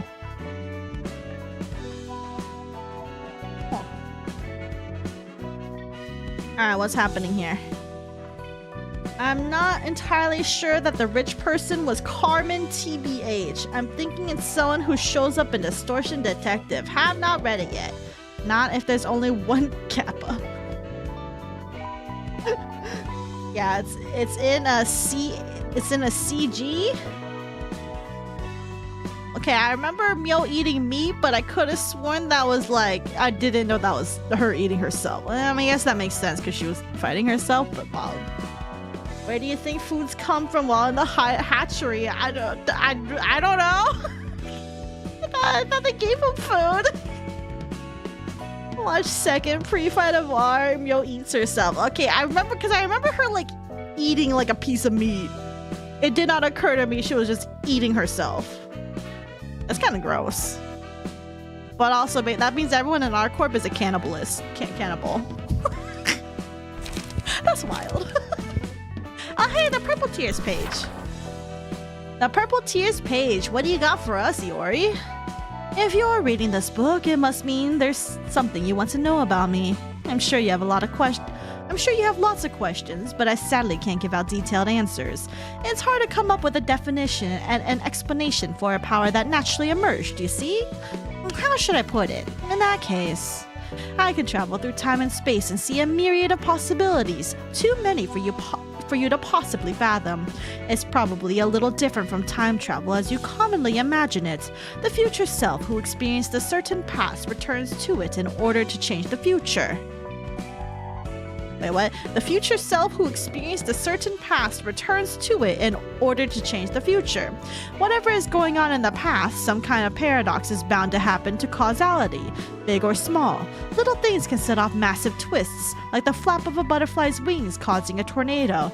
And even I'm afraid of bearing that risk. It could turn into a cycle of meaningless struggles. Ah yeah, time paradox. Oh. Yeah, I guess it's fairer to say that I traveled to a completely different space. You ever thought about the possibility that an infinity of different versions of the world you live in might exist? Let's say that you sidetracked on your way home and were killed by some syndicate members that ambushed you. But in another world, you might have decided you want to go straight home, and the assault would have never happened. Or you might have noticed the syndicate members as soon as you stepped into the wrong alley and quickly got back on track. Those small choices can add up and result in countless worlds where countless outcomes unfold. I know what you're thinking. This isn't logic that can be realistically proven. I know all this because I know all of this sounds unbelievable. People can't understand me because of that, and even I have difficulty explaining myself. I made it sound grandiose, but this power isn't almighty by any means, so I try not to use it carelessly. Not that I expect you to care for such details. It's already complicated enough as it is, isn't it? Just know that this power isn't omnipotent. No power is conveniently given to you in this world after all. There's always a price you need to pay, and there is a world I yearn to reach, no matter that price. I'm doing this so I can find the world where I can see that possibility. And in the many worlds I've been to while doing this job, I saw many people who are lost after losing their precious stuff, just like me. I couldn't just pass them by. They looked so miserable and pitiful. Well, it wasn't entirely out of goodwill. The fact that they were worth helping played a big part. Once again, nothing in this world is free. I didn't pity them as much as I weighed up the favors that they could give me in return. Thanks to that, I've become acquainted with quite a few fixers. And as corny as it is to say this myself, some even started calling me their mentor and became my devoted admirers. Lots of people ask what I'm going to such great lengths to see. A leading figure that commands powerful fixers who are on the level of a color. I don't know. All I want is to meet my son, whom I had to part with in the most unfortunate way. Meaning I don't care about the ancillary stuff. I can see it so faintly. It almost seems to be within my reach, but it always ends up being a mirage. Peculiar. The hag, one where Sinclair is a Cromer BF? No. Says that it's her meat? Well, I don't remember that. But interesting. You know the whole thing with like the infinite worlds and like, you know, how like every decision you make is like changes, like just goes to a different world. I think about that a lot. I really do think about that a lot. Like when I'm just like, oh, I could drive over here or I could just go home. And then I'm like, and on that way home, if I did this, I would just perish. Like I think about that shit way too much, and it's just kind of like, it's just wild. I think the whole infinite worlds, because of like whatever dumb shit you do, is just I like that theory a lot.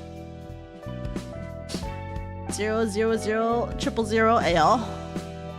But interesting, because like I'm curious, because like she has a role in like Leviathan, and I'm just like, what? Like is so like, because it sounds like everything that she wants is just to see her son. It's like she just wants to see her son, so it's just kind of like, is she doing everything just so she can see her son again? If your finger twitches in a different way, would that be a separate world? How large does the difference have to be to matter? I would say yes. But I feel like a lot of decisions a lot of people make doesn't affect anything. But I mean, like, it's infinite worlds, you know? Every small decision you do can go ahead and just branch off into whatever, no matter how mundane it is. But like, because it's not like we're ever going to be able to experience that, you know? Because you just happen to go in the world that you exist in, ? But then theoretically, someone could just go ahead and just hop into a world where you twitch that finger and, yeah. I don't know. Don't say in Limbus 000 is futures that are difficult to become. 00s are close and are close. 0, the true path. Oh. Wait, that's actually a really cool hypothesis. Oh, I like that. And that would also explain why 000s tend to be a little bit busted. Or like a little bit like strong, you typically, because they're like even further and more difficult to attain. And 00s being close to the truth, or being close. Like I guess that would be like more of the like, you know, they made a decision one day early on in their lives and then they just happened to go onto that path. Huh. I like that theory. I like that. And yeah, base sinners being the only zeros, that makes sense. Alright, Xiao's page. I was in no way I was in no way a soft person, though I don't view myself as particularly tough or rugged either. A straight and honest person. Accusations would be brought against me for being unmoved by the death of any person, however close they may have been in life. A point not everyone would see as criticism. How could a person be so cold and heartless, even if the basic bearing of a fixer is to look after oneself first and foremost? At first, I spent much time thinking over it and asked myself many questions. Xiao, as a person, valued the lives of her colleagues, although her position forced her to keep her farewell to deceased teammates short, since carrying out her duty and emerging victorious came first. Shedding fewer drops of tears than the number of fallen was all the tribute I could pay. Bawling my eyes out would have stirred uneasiness in my colleagues. In the early days, the responsibilities sometimes felt too heavy and burdensome. I had never once thought that my method was incorrect. I believed it to be the best method for myself, and I deemed that problems couldn't be solved by any other way. Most fixers will probably think in the same way.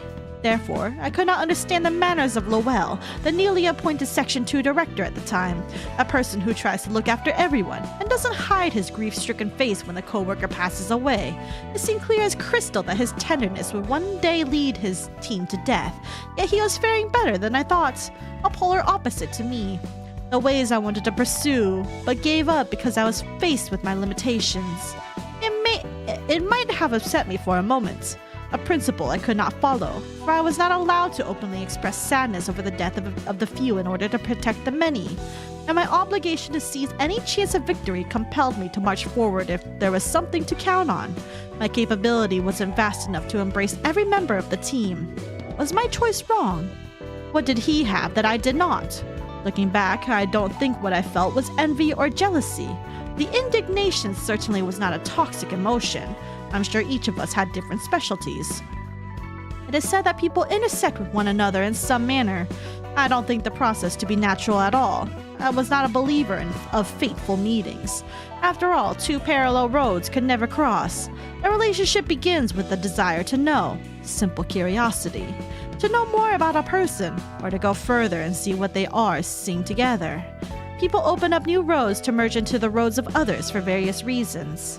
I thought I would never care about him since he was so different from me, but my expectations weren't quite right. I wanted to learn more about him, and I wanted to know what this emotion I felt was.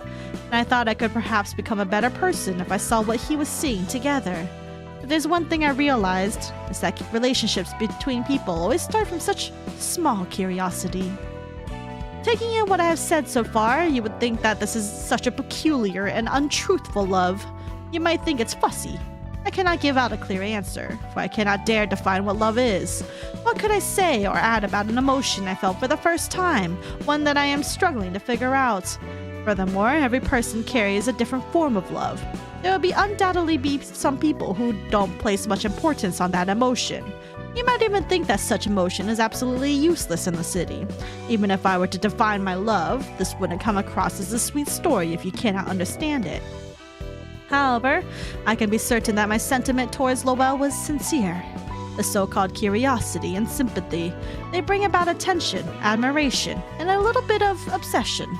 I learned soon enough that this isn't much different from what people call love. It may not have been something out of a fairy tale or a drama, but we still cherished each other in our little relationship. Perhaps I had been under the impression that love is a concept that is utterly distant from me. The love that I came into was cramped yet big, and I felt burdensome at times. He said I am strong, but the truth is that I was weak and faint-hearted until the very last time I faced you. I have only grown so ironclad after I lost you. Why did I miss everything while you were still by my side? Why do I spend the whole night longing for you, regretting only after you have parted from me? I do have one regret regarding you, that I could not trust my feelings for you, that I was too afraid to tell you that you're my everything the night before you left me. Moments of loneliness will come as I live. It won't be a thirsty longing for love, however. It is when I look to my side, yet there is no one next to me. When I am worn out from running somewhere. When I feel that my heart grows heavy rather than painful. Trying new things might let me forget it for a moment, but the memories will still follow me for life. When I feel such things, I can go back to familiarity, a familiar place, a familiar mind, a familiar person. And I plan to reunite with you soon. I want to tell you that I no longer have shame for the path I've chosen, and that I have finally freed myself from the guilt. Oh. Oh. Oh no, she's so love-stricken. Wife? She's taken! Honestly, LOL. In which case, he's lucky. Because she really do like him. She literally went to the fucking... She burned everything just to get to it. It was crazy. Hopefully we can see them in Nimbus company when they're all reunited and happy again. Yan's page. I think I've read it before, but I'm gonna read it again for posterity's sake. So, have you ever seen a glimmer of light when you close your eyes? It's blindingly bright at times, and it shakes in an irregular shape at times. The sensation is often called a phosphene. Hold on, what's a phosphene?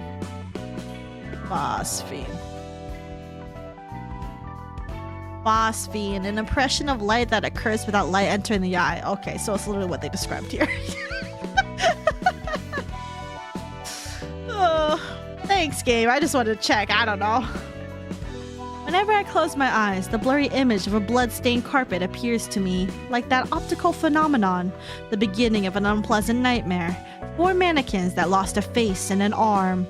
Each are lying on the carpet, spilling red beads. Another mannequin has his hand on my shoulder. Oh my... Whoa, I can't read. Another mannequin has his hand on my shoulder. I turn around and look at the loudspeaker in the mannequin's face. I can feel the vibration coming from it, even though I can't hear what it says. But I already know what sound this mannequin is making. The vibration precisely matches the words I remember, and my heart starts beating accordingly. This damn power of recall lost all my good childhood memories to oblivion, yet it brings back such remembrances every time I close my eyes. My response to it is always the same.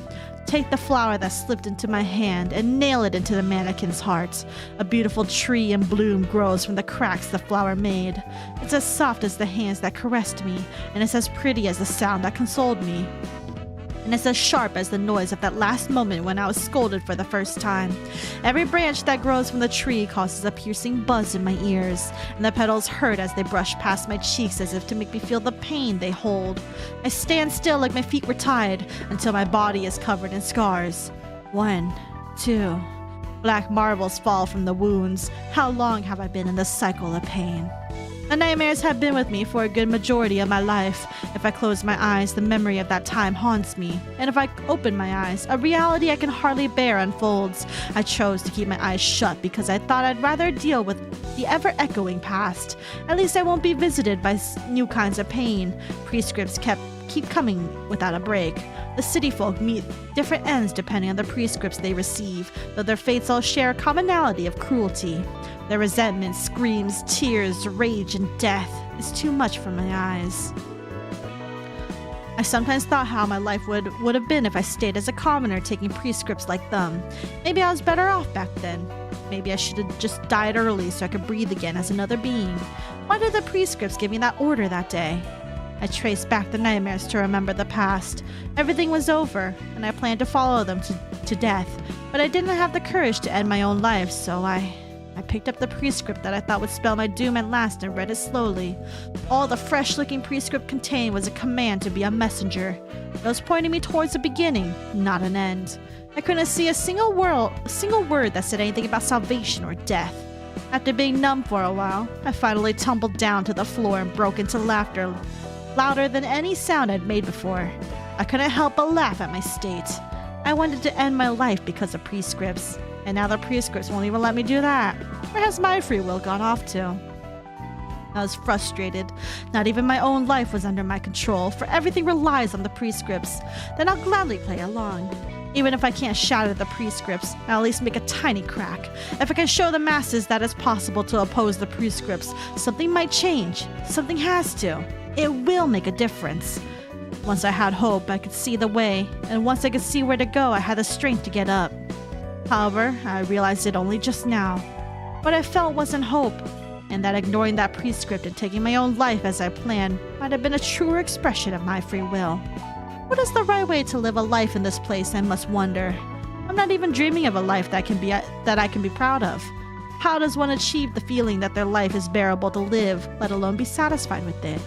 I thought I had found an answer to that, but in the end, I couldn't escape the prescripts. The prescripts are the city's will as it is my will. I've realized my limit.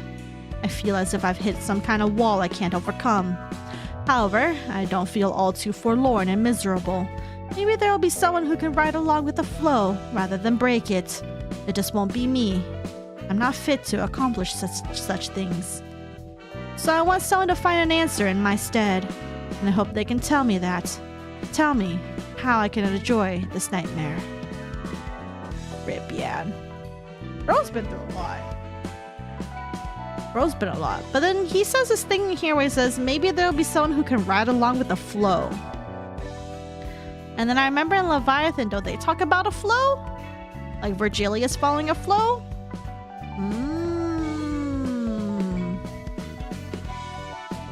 I kind of hope we'll run into him in Limbus Company, even if he's all distorted and sad looking. Alright, what is this other? Holy shit, there's a billion. God damn it. Alright, we'll start at the beginning for other. Don Juan, the grade 1 fixers page. Alright, let's see what you're about. Hana Association seems to have taken an interest in the library and the Blue Reverberation, the two entities at the center of all the problems that have been happening in L Corp's nest lately, now that they've marked their presence in the city sky as stars. I asked a color who happens to be a friend of mine about it, and he said the association's going to recruit him to hunt down the Blue Reverberation and his cohorts soon. They've been making quite a scene in L Corp's nest. In particular, the lives of many syndicates, fixers, and residents close to the library were lost to their hands, so the association couldn't just sit and watch anymore. They've apparently set up a camp at the door of the library, though no one knows what they're waiting for. A couple other things I heard are that all sorts of sounds and noises are coming from that camp, and that a large number of firearms belonging to the Thumb were abandoned on the ground. Maybe they launched an assault on the syndicate while it was still struggling to recover from the loss of the underboss and his capos. The ensemble is not like most syndicates just trying to make money off the turf of the wingless nest, that's for sure. But we still don't know what their goals really are, and I can't shake this bad feeling.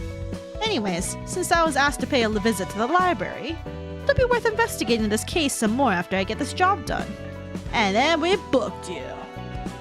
The dude with the restaurant? Yeah, you guys mentioned it, that he actually owns like a little bar joint kind of thing.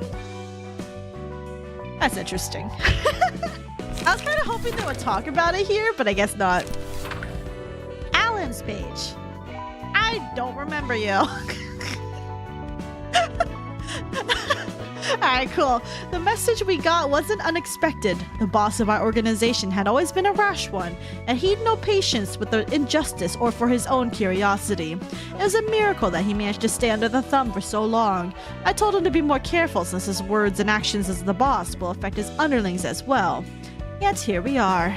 I thought I'd flip my lid at hearing the news, but I didn't feel as much anger as I expected to. The only thought that came to my mind was that he'd finally done it. With my head cool, I calmly considered my next move. At least some of us will make it out of here thanks to the early warning. Well, you didn't make it out of anywhere though.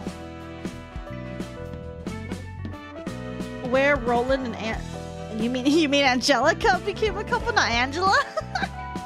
Is wingman by proxy, so true. A night all's page.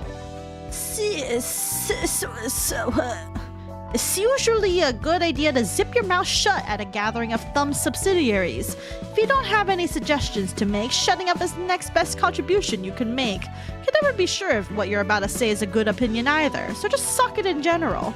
In other places, mistakes would just cost your own life. But losing your credit in meetings like that means the members of your syndicate are also biting the dust. What did we do wrong to deserve the punishment for our boss being a moron? I do feel bad for the Night Owls because, like, yeah, that one guy just, like, spoke up and then just got them all fucked. And Ujat's page. Where Ujat? While it's a grade 1 office on the surface, we only receive requests from one person. It exists for Lady Diaz and Lady Diaz alone. We are ready to perform any feat that she demands. Her pure ambition will bring her to a position of great power one day. We simply serve as stepping stones for her ascent to the top. Who's Lady Diaz? There were pre-fight with Thumb meeting the Night Owl boss were dumb. Yeah, I remember the Night Owls because I remember reading that all the Night Owls were gonna get perished because they fucking spoke up wrong against Kalos. I can't fucking speak anymore. Yep. I think I do have a limit for how long I can talk straight for. Cause like I'm like trying to speak and I'm like just a private army. You'll see her in Distortion Detective. Alright, Pog. Irina's page. Hopefully I pronounced that right. Did you know? Many people whom insurance companies employ are those who have experience with detective work involving investigations and deduction. Since we deal with huge sums of money, there are more than a few cases where our clients deliberately harm themselves or lie to us in an attempt to commit insurance fraud. A considerable number of calls we get aren't actually... A considerable number of calls we get actually aren't mere incidents. How do we tell apart a real accident from the fake ones then? That's our business secret. Well, maybe a little hint. Oftentimes, something will be off about the way they act or talk. I told you that folks who used to do detective work frequently jump over to our industry, right? Those armchair fellows certainly have their wits. Their keen eyes will catch the signs hidden in even the most elaborate of disguises. They say the terms can be a little too particular, but I disagree. When handling that much money, it doesn't hurt to be thorough with inspecting and determining the validity of cases, right? If people start reaping insurance payouts for the smallest things, our business wouldn't survive. You'd be surprised to learn how many people in the city still cling to the idea of get-rich-quick schemes. A Mirai Insurer's page. In this city, money has more value than anything. You need money to be able to start anything. Money is also required in case of unexpected events. An accident that will cost you a great deal of money could happen at any time. Insurance is useful for such cases. As long as the conditions are met, the payout will fill in for financial damage. Of course, not all accidents will fit the insurance's bill perfectly. There are insurance plans for fixers, associations, and even wings. On top of secondary insurance an insurer can take. It will take a long while to list all the insurance that exists in the city. There's a wide range of carriers and plans to choose from, each fulfilling the needs of a different type of individual or group. You never know what danger awaits you. And I feel like these insurance companies would make $1 billion bank because you can like die from like anything. Get insurance for like, you know, your own bodily injury from like another person, but chances are if you get like mauled by like something that isn't a person, like say a distortion or abnormality, they're probably gonna be like, oh, technically within the guidelines that's not right. And like I can only just imagine all the bullshit that happens in the city. I would 100% be a person who would just think a lot of these are scams. Yeah, his page. A friend of mine who was trained in the same workshop as me told me about this place. Said some new tech was discovered recently. Something about tinkering with the mind to use it for your advantage. It's apparently more powerful than I can ever imagine. I'm honestly not very good at forming an impression of something when I just hear or read about it. So I told them I don't get it, and then they said maybe going to the library would help.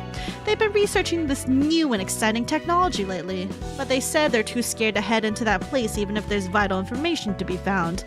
They weren't the kind of person to get physical, so I understand. Thus I told my buddy that I'd visit the place for them once I'm finished developing this one thing. There's a new gadget to test anyway, and to witness a technology that's still obscure and hot off the presses. That just makes your heart throb, doesn't it?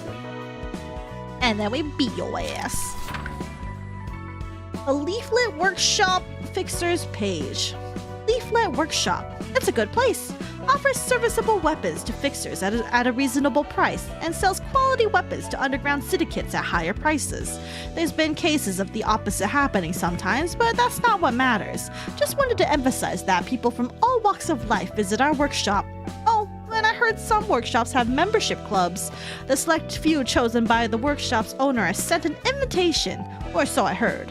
Business would be much handier if we adopted the same system, as with everything else. Greeting guests is the one thing that's more dangerous than developing new weapons when you run a workshop. Interesting.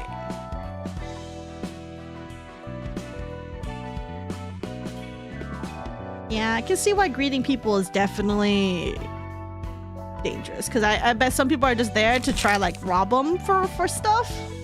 That seems like something that would happen. I heard some workshops have membership clubs. Interesting. Probably for like VIPs or trusted people. Bayard's page. Well, what's your deal? This wasn't always the prim and proper office of amiable fixers that it is now. It was the complete opposite, actually, full of uncontrollable punks. I tried to gather the rascals in one place and lead them, but it never worked out smoothly. It was a ragtag band of people without a place to call home, like rats. So I got my frustration off my chest when I met my old friend, Moggy. Oh, maybe you're more familiar with the name Mogris? Anyway, after hearing my ramblings, they said that there's someone in their office who would be perfect for the job, and I took the offer since I didn't have any better ideas. That someone was Renaud. At first, I didn't expect that spring chicken to be able to do much, but I was surprised to see that he only needed a week to convince everyone. For a guy who looks so much younger than me, he had both power and smarts to boast. He had a way with words that persuaded some, and for those that wouldn't listen, he'd settle it with a contest of strength like in some parts of the back streets. Back then, I was kind of jealous seeing Renaud handle something that I struggled with like it was nothing, but now I've accepted that he's the better man. I know that I wouldn't have managed to do it myself. I could have booted him out like a stubborn old man, but I have better things to do than my pride. Huh. Peculiar. A Bayard's office fixers page. Charles' office, the place Renaud worked, was popular among fixers. It was the subject of a lot of gossip. Wait, hold on, isn't Charles' office the same place Roland was? Hello, Meep, welcome. Charles' office, the place Renaud worked, was popular among fixers. It was the subject of a lot of gossip, for good reason, as it was a grade 1 office consisting of just a few elites, handling any request with ease. People would often wonder what kind of fixers were in that office. All we know about the office is that its fixers wore luxurious clothes, and the office interior was fancy as well, in a style unique to the northern side. And that there were 12 fixers led by someone called the Captain, and they've all parted ways now, living their own lives. That's about it. Outside of Renaud, the person who helped us, we've only ever seen Mogris and Astolfo, who he would sometimes accompany, and someone called Radamanti? Their attire and weapons were also distinct from what I could see of just those four. I couldn't find anything in common. And the pressure I felt just from being around those powerful fixers, the stark difference between me and them was something. I couldn't think much else. Hey, hold on a second.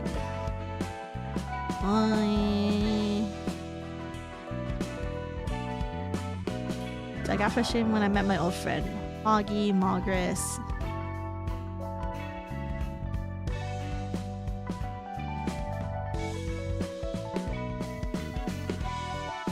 Didn't we see these guys like silhouette wise when we looked at the bad ending about Roland? For some reason I feel like their names showed up there. Roland was his cat. Wait, what?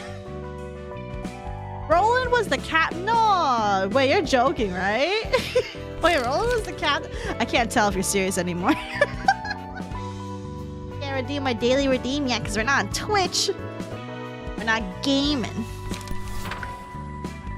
Huh. And yeah, I do remember, I think they all look like they dress pretty differently. Cause like Roland was very regular businessman, but then now Stoffel was like fucking fancy as fuck. Huh. Interesting. I wasn't expecting some lore over there. Alright, on to Impuritas Civitatis. Well, there we go. Hana Association. A Hana Fixers page. Tell me more about your association. Each association has a creed or maxim that reflects its atmosphere. Some emphasize gallant passion, while others aspire to a quiet and cold attitude. The Hana Association is no exception in that it has a number of outwardly seen principles. Coincidentally, they represent the most basic ideas of the attitude a fixer must have. You must exercise concentration and resoluteness in all situations. Be diligent to detect the emergence of a new flow, yet be wary not to be swept by the flow yourself. As our occupation involves placing some on low positions and holding others in high regard, we must secure the values that constitute our frame, while amending outdated parts of our ideologies. Thus, we need to have an open mind that can accept opinions that differ from our own in moderation. Be willing to listen to the criticism of others and acknowledge it, but be cautious not to throw yourself into confusion by accepting any and all opinions, changing yourself without due consideration. Change what needs to be changed, but be stubborn about the rules we've maintained. In conclusion, we mustn't fall for temptations or deception. Much like how a foundation influences the structures that stand on it, these principles serve as a basis for all associations to uphold. Being the association that supervises the system of fixers in general, the principles of the Hana are also applicable to the mindset any fixer should have. They just want to be like the guiding look for associations. Page 85 of the art book states he was the leader. Oh, interesting. The coolest of them all. I find their drip to be very basic. Renee's page. There are 12 fixer associations across the city, and the Hana Association is the one in charge of general management of the rest. We're renowned for rating the threat level of hazards that occur in the city, and grading fixers and offices. On top of that, we give out fixer licenses, issue official documents about certain requests, and assign colors to fixers who prove themselves to be beyond the grading system. Our association calls the shots on pretty much everything regarding fixer activity, although there's one thing the Hana Association can't touch on. The ratings of hazards in the city are as follows: urban myth, urban legend, urban plague, urban nightmare, star of the city, and impurity. Most other associations only deal with stars of the city or lower, even though Hana Association has control over grading the hazards. There is one grade our association can't assign: the impurity. Only the head has the authority to decide that. I don't know the exact rationale behind designating impurities. From what I can see, they seem to declare beings that defile the city as impurities and banish them to the outskirts. I suppose the head manages that part, since things like the ethics of the city aren't subjects we are qualified to discern. Well, I guess that makes sense. Because, like, if once they become an impurity, the head is like, alright, y'all need to get the fuck out of here. It's white coats with gold trim. You don't get cooler than that. Okay, but like the white coats are so boring. If I had to choose a drip out of the ones we've seen so far, I think I think what I like is, like, instead of like solid colors, I like it when they have like a little bit of like a nice accent on them. Like the Liu Association, good. Blue Reverberation, when they had the little suits and shit, that shit was good. That shit was good. I mean, yeah, they got like little, you know, their little marks down here on their fucking pants, but like, that's nothing. You're boring. All right, you enjoy the Hana Association drip. Harold's page. Some people ask how stars of the city, the highest level of urban hazards, are any different from impurities. They wonder, aren't they disrupting the city's order? If you ask me, the city as it exists with the stars might be what the head thinks as the ideal image of the city. That's fucked up. In the universe that is the city, a center of mass forms for each person who bears a wish for something, and clusters of dreams comparable to interstellar matter gravitate towards those centers. Driven by the force people exert in their efforts to reach those goals, such nebulae repeatedly expand and contract until they finally fulfill their wishes, creating a star whose glow we can observe. The people who witness the sparkle of that star admire how brilliantly it shines in the dark, and entertain the hope that they will shine as brightly one day, making yet more centers of the universe. Of course, some people will have their eyes fixed to the ground, too busy to gaze at anything other than their path ahead. However, once a person sets their eyes on a star, they begin to head towards it, using its guidance like a compass. Although they probably aren't trying to become a star themselves, they merely want to shine with their dreams for once, not to indulge in the sense of superiority that comes from being high up in the city sky. I mean, okay, when speaking like that, when spoken like that, I guess it makes sense. But that's pretty fucked up. Regardless, though, like if the head is just like, yeah, you know, people want you to like you wield their power and fuck shit around. Yeah, that's fine. Everyone can aspire to go just fuck up the world. That's okay. Let's cause chaos. Really makes you wonder what the head like thinks, you know? Because like sometimes I just feel like they're just like, yeah, let's just watch humans just be depraved and shit. Anyway, Olivier's page. Roland and I were longtime partners in Charles' office since the year dot. There were 12 members in total, excluding ян샷ㄷ, who joined the office later on to resolve the case of the Blood Red Knight.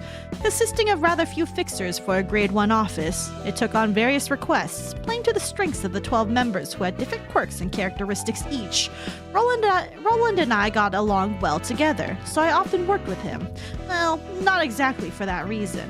To be precise, someone had to keep his impulse to jump into action before thinking on a dog's leash. Ayo. Valor without forethought is little more than a bluff, and there is more strength in discretion than recklessness. I wonder if you remember this piece of advice I gave when you were still prone to take action without thinking. I remember you conceding it and taking a step back. Although I gave you that advice, now I understand that it's not without fault. Thinking alone doesn't make progress, and too much caution can be a harm to oneself. I had the prudence, and you had the unhesitating action. We helped each other with our strengths, and we could just live on by dealing with matters at hand back in the day. Maybe those were the days that we could laugh. Maybe those were the days when we could laugh and lament the most, and carry out our lives just like that. And now we've come too far to go back. So did you. So did Charles' office.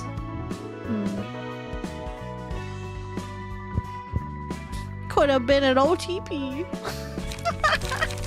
Alright, last but not least, the Reverberation Ensemble. Time to read the fucking everybody for the Blue Reverberations Ensemble. And I read all the shit that you guys think about. Ugh. Alright. And let me take another sip. Alright. Argalia's page. When I heard the news and rushed to the scene, only a hideous musician who had concluded his performance and permanently shut the piano's lid with his torso awaited me. For the first time, emotions I couldn't understand welled up inside me. It is hard to define what they were, even now. It felt as if deep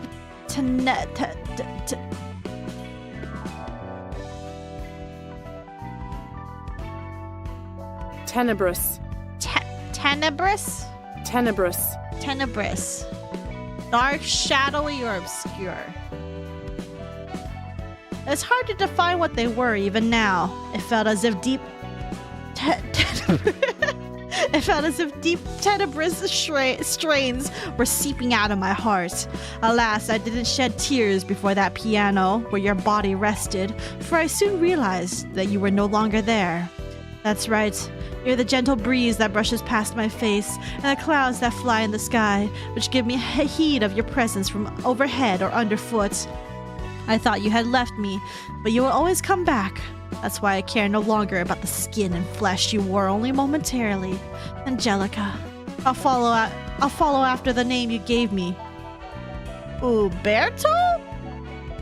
You used to call me that down in those horrible underground chambers. I'll create a new world, one where people can live bountiful lives, even if they have nothing, free from our obsession or greed. When we lose the fixation on our bodies, we won't be afraid of death anymore. No rest will be eternal. What What is this name?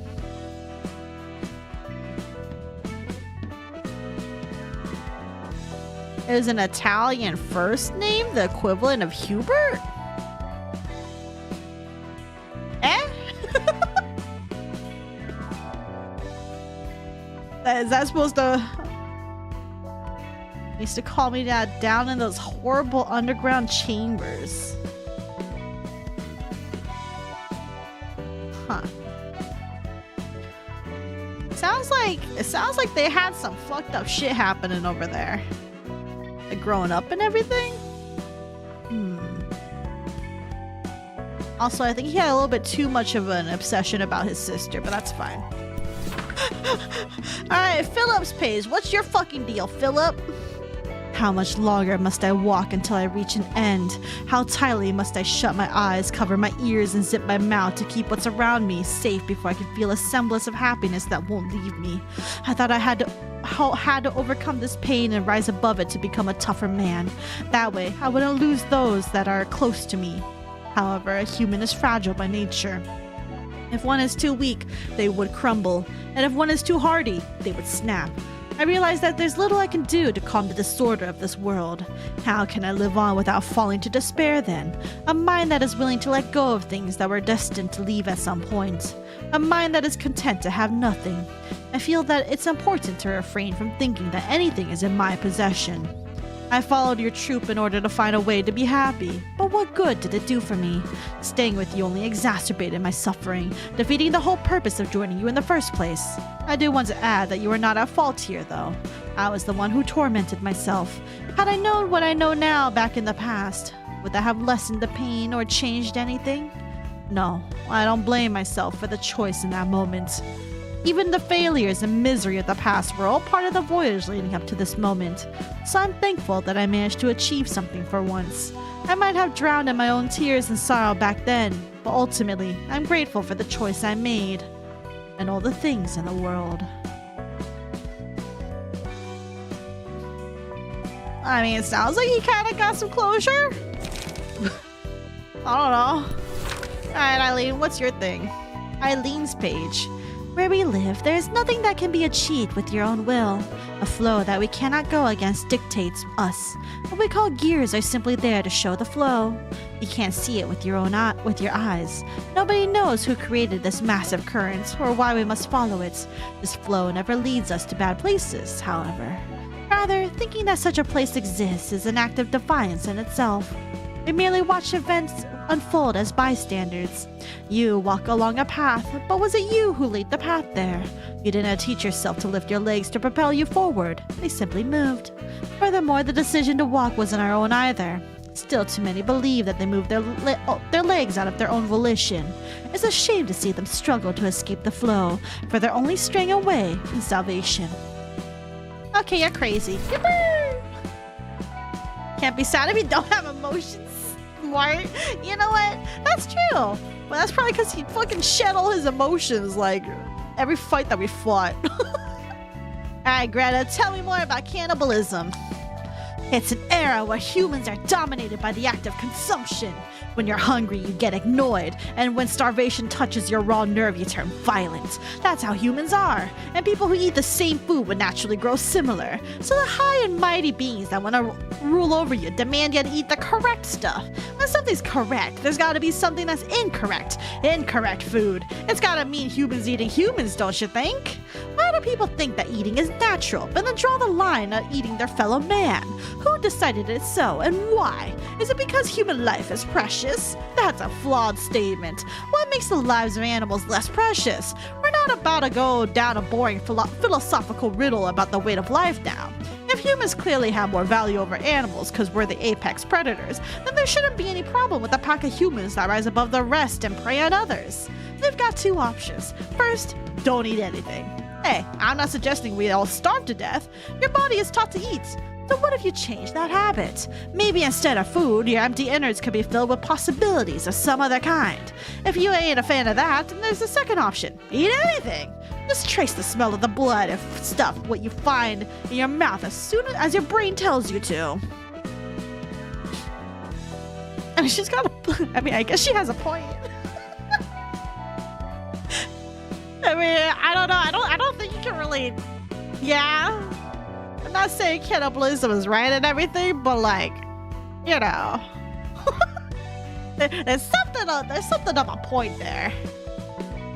Anyway, Bremen's page. Let's go on an adventure. A world that changes with every step.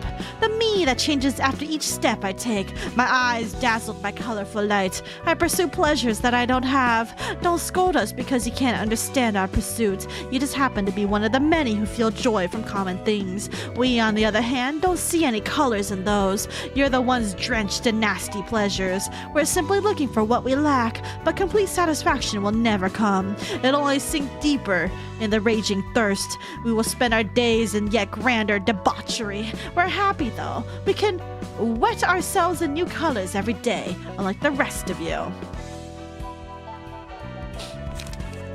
These guys are tripping for real. Actually insane one, yup. Oh, Oswald's page. People have hopes and dreams. I want to eat 3 blossoms of flowers. I want to be a swifty, nifty, thrifty kitty. I want to earn a fortune. And then they add, maybe I'll find a delicious flower someday. Maybe I'll get fat stacks of cash in my paws someday. Maybe I'll be showered in the loudest applause someday. Someday, someday, someday.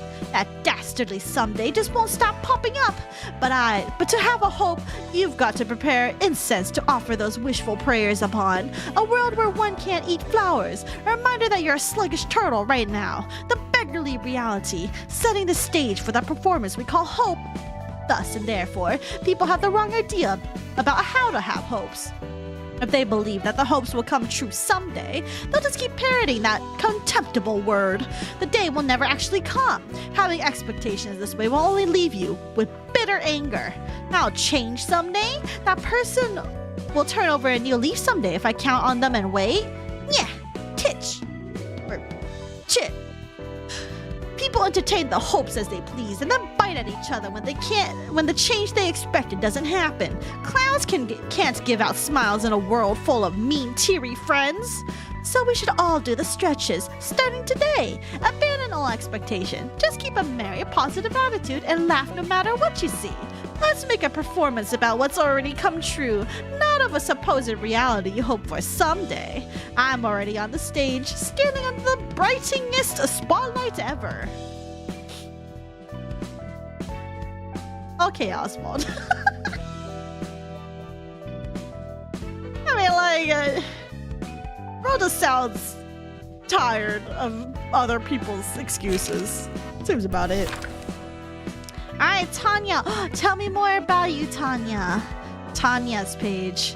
Fighting for survival is a natural thing. Even now, we're all in battle. There are more people born than folks dying of natural causes, and the living struggle in their own positions every day. A fight to protect and to avoid falling behind. Maybe it's all because there just ain't enough seats for the ever-growing population of humans to take. Sure, extra jobs and stuff could be made in the future, but that's nothing more than a hopeful estimate that might not happen until it's too late for you. The world we live in right now is what matters. There's gotta be a way to weed out the unfit without straining all of us. And that's when strength plays a part. I don't get why you vilify this. Aren't we all doing the same thing, directly or not? We elbow our way past others so we can survive, and the losers are knocked out of the race. You say this is fair, but say no to physical conflicts. To respect life or whatevs? Then let me ask, what's the reason to respect life? Do you think you're respecting life right now? I see, she's all about strongest of the fittest for real. Incarnate. Jaehoon's page. Had I been busy with an urgent appointment as any other tragic tale should go, your death wouldn't have felt so miserable. Yeah, I would have cried until my tears had run their course, and I would have been ready to send you off. It was an ordinary day, the sort of day when there are no meetings or gatherings to attend to after I came home from work. Your body was crushed beyond recognition. I couldn't have noticed on my own that it wasn't a random chunk of flesh. They put your remains in a stasis box and sent it to me. That was their gesture of condolence. I'd have refused to believe it was you if it weren't for the clothes. I spent hours sitting there in numb silence, vacantly staring at a lump I couldn't even dare to hug. A stuffed doll you were carrying, now next to the box, caught my eye. Even though it was shredded and soaked in blood, the cotton filling was still clustered together, as if it remembered the volume of the doll. It seemed some cotton remained even after the roller crumpled all the outer fabric. Then, for reasons unknown, I brought the other dolls out of your room and cut them up with a pair of scissors. I don't know what possessed me to cut them into pieces of fabric. It wasn't even enough to fully cover the doll. So I scraped together the pieces of clothing to sew it back up, with the same gentle hands that made your doll the first time. The outcome was creepier than what it used to be, but it was the same doll I remembered nonetheless. The appearance didn't matter. Maybe, just maybe, the same could be said for you. I gazed at the box where you, my son, rested for what would no longer be an eternity. My two hands were once so busy that it was a bother. They had paused for the time, but now they are about to move again. Just for you.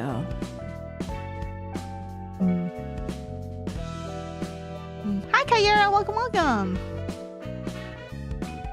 And then he decided to sew his son, and then got that ripped away. Alright, Elena, tell me more about blood fiends. Elena's page. Blood fiends. The beings said to have been punished with never-ending thirst for the sin of lusting after human blood. That was what your kind called us, condemning us out of fear. I was afraid as well when I faced them for the first time in that mansion where everything began. Violent beings who drank the blood of fellow humans. A growing feeling of unease about the possibility of being their next target. The people in the mansion were terrified of those who became monsters. Even though they were humans like us, they were outside of what we thought as the norm. In hindsight, though, it was such a silly thing to do. What is the illusion of normalcy that we feared for and fought for so strongly? Let's say that every human on the planet except for one turned into blood fiends, and that single person remaining is left normal, as they say. In that case, what would normalcy be like there? How must a lone human feel being the monster among the creatures they dreaded? Should they fight to their last breath for the humanity they kept for so long? Perhaps that's become an obsolete ideology. One that's no longer worth keeping. What if rejecting that old ideal and becoming a blood fiend opened up our potential for growth in numerous aspects? Your kind likes to claim that something is out of the ordinary when it's only different from what you've seen and experienced, so you fear it and try to exclude it from your herd. But you see, there's no real justification for your kind to condemn us. Yeah, I mean, I guess she kind of has a point there. Oh, people don't like what they don't know. And I don't know, maybe it's because I'm biased towards vampirism, but like, hot. Alright, Pluto's page. The world is one massive aggregation of delusions, a world where individuals can shape their own reality as they see fit. Every person is susceptible to deception, for they have knowledge. For that reason, it is impossible for a pure being untainted by knowledge to see the world as we mistakenly observe it. In the same way, they cannot discern the end point of a line or tell between blue and red. A world devoid of wants. It would be unfit to call that place a world. In fact, to even call it a place would be yet another misconception amongst us knowing ones. The more one learns, the more delusions they invite. However, if most people observed the same place and felt the same sentiments, then it might not be for your own delusion after all. Wouldn't you say so? For instance, take a look at the blue sky. The celestial dome is higher and farther than one can fathom, and as blue as it can be. Most will agree that the sky is tall and blue. Alas, those who think as such are ultimately within your view. It's only natural that they agree with you, as they're figments born out of your delusional mind. Indeed, the sly entity that prevents you from seeing the world in its sincerest form would be none other than yourself. Even the holy entity in which you believe and to which you devote yourself is going to be a projection of your own self. So how can I trust anything that my eyes show me? Alright, Pluto. Yes. Out of all the readings I did, this one put my head like, what? Well, I guess that's why he became Sans Undertale. I don't know. Oh, first time I actually caught a stream. Hey, let's go! Congrats on breeding, Ruina. Thank you, thank you. Thank you, Chair Hair. I appreciate it. And welcome. That actually is gonna be probably the end of the stream though, because I read the last book. Unless there's anything else I'm missing. Let's see, because like, what have we gone over? So we read all the Star of the City, read all the Imperial Civitatis. I don't think there's anything more that I can do, right? Dang. But you technically made it to a stream, so and that's definitely a rarity in its own sense, because my schedule is like non-existent. But no, I do appreciate you dropping by. Thank you, and thank you for congratsing me on finishing Ruina. I'm happy to finally be done with Ruina. But in other thoughts, potentially in the future, maybe I'll do a mod for Sillies. But that won't be for like a good while. Because I want to do some actual variety for a bit. But there are some mods that like look really fun, even if they look absolutely disgusting. But they look like they'll be fun, you know? But I think that's about it. Let's see. Before we go, for sure, though, there's one thing I want to check. I want to see how many achievements I have on Steam. And if there's like anything I'm like missing that I can like easily achieve like right now. Let's see. Library of Ruina. I have 59 out of 76 achievements. Okay, so what achievements am I missing? Because I know some of them are like require me to have like a certain setup, like deal 150 damage to a guest with a single attack. I don't know how that's gonna work. Okay.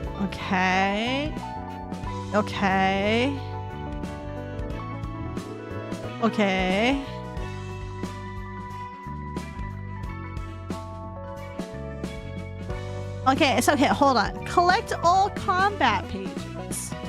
Do I not have all the combat pages? They're definitely pretty fun. Yeah, I think what was it? I think PP Hermie was playing like a non-canon Library of Ruina mod and kind of documenting it in the Discord server. It looked really silly.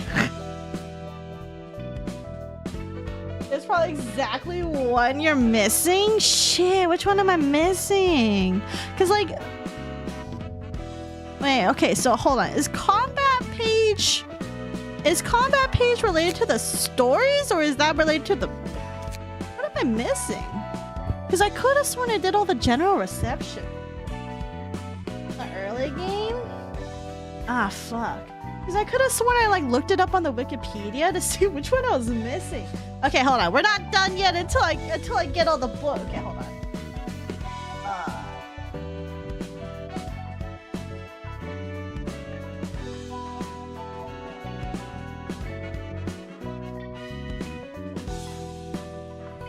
List of combat pages. All right. By burning books or activating certain effects. Okay, we're gonna go through all of this. Okay, no, combat pages are the actual combat. Burn all of them. Fuck, so that means I'm just missing a fucking page? Oh, no way. Alright, hold on. We're gonna look through all my fucking books really quick. Which one am I missing for sure? Okay, well, I'm gonna look through here and see like what I don't recognize. Yeah, we'll burn a few more of you just in case. Okay, but I do want this achievement though, because I'm like, no, I definitely did all the general receptions. I definitely did it. Is it this one? So I'm like pretty sure.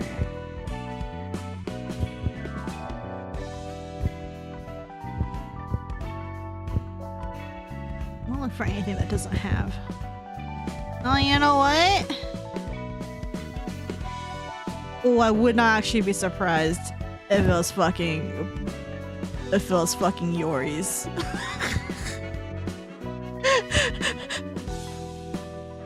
Cause no, I did get the Flaming Dragon Fist, right? Whatever, burn a few more of these books just in case. Okay, we definitely have Graze the Grass. I definitely have all these, but I'll burn another one. I definitely have all of you.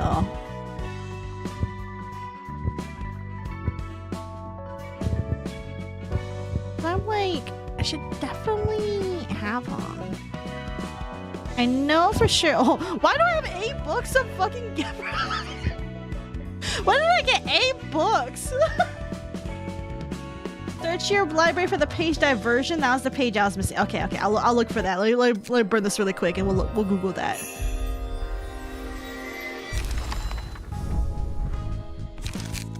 Okay, well, no achievement got here, so okay. Let's look up diversion. How do I? Okay. Diversion. Oh! Okay, how does one get diversion? Where is diversion? Hold on, let me open all this shit up. Open up all these combat pages. Which one of you has diversion? What the hell is this one? Dark Alleys of the Backstreets Volume 2. Okay, so to get it, it's an early game urban legend general reception. Oh, fuck. Urban legend? I don't remember what urban legend looks like. Is it this one? This one? And this one doesn't say diver. Oh, it's volume 2. But hold on. Where's volume 2? Do I not have it? Oh, here it is. Oh, wow. Oh, okay. Burn these books. Unicorn, thank you.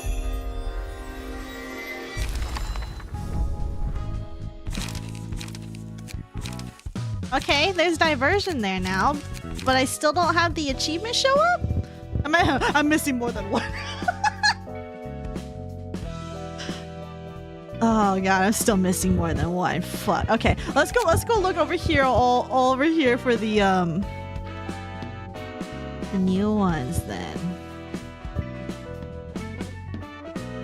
Ah, fuck. Dang. Okay, but that is one. I do appreciate the help. Okay, what if I just like burn all these books?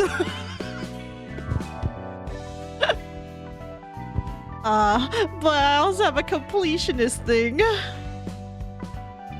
I have a completionist thing. I don't want to burn everything. Okay, what about... Do I have preemptive strike? I feel like definitely it's probably one of the earlier ones. I do have preemptive strike. I would assume it's some other early game general reception. Yeah, that's what I'm thinking, is that it has to be another early one. Because I feel like that's where I probably would have... Because you didn't have to, like, grind the early ones, per se. But, like, I do recognize these. I would not be surprised if it's all from... Okay, what about... Okay, no, we do have Chop It Off, because it shows up here.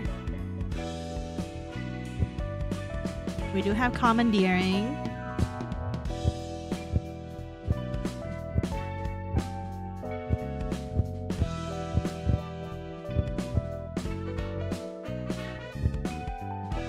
Okay, it's probably not... we do have feeling good. I do remember getting feeling good.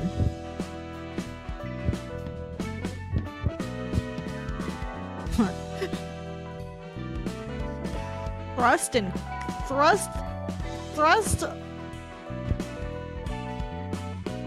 and quickness. Let's go double check those.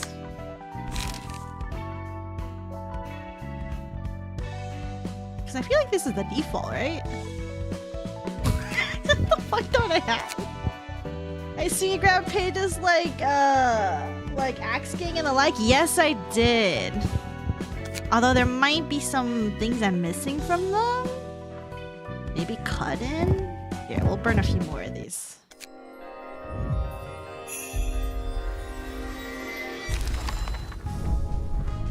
No. Okay. I did, because this was the one I was missing for sure.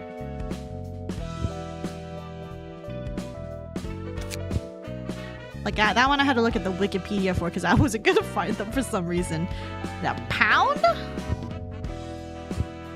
No way, is it actually pound for real? Hold on.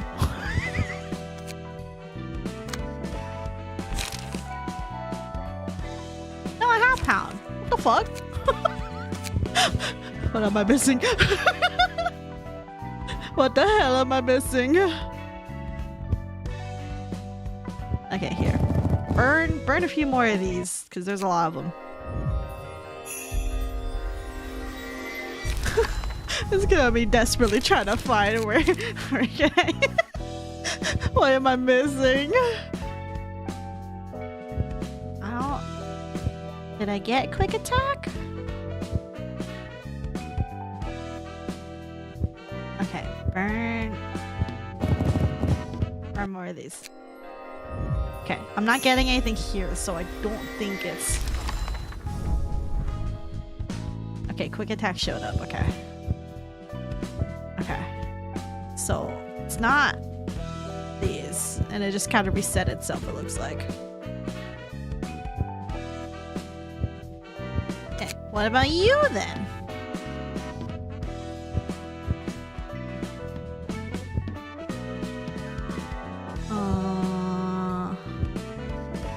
I do have Crush.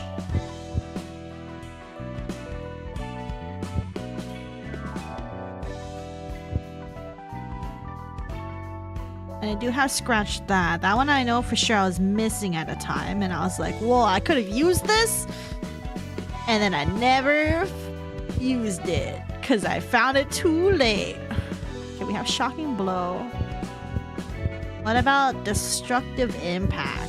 Oh no, we have Destructive Impact. Where the fuck? I really don't want to burn all my books, like for real. We do have Gamble. We do have Daring Decision. Do I have Slice? Oh.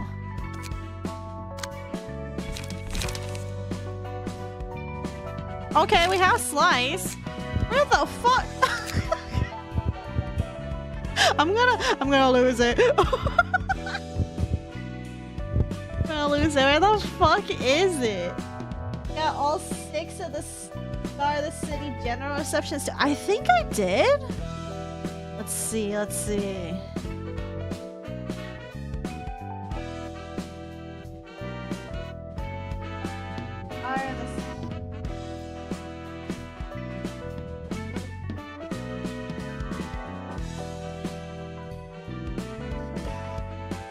General invitations.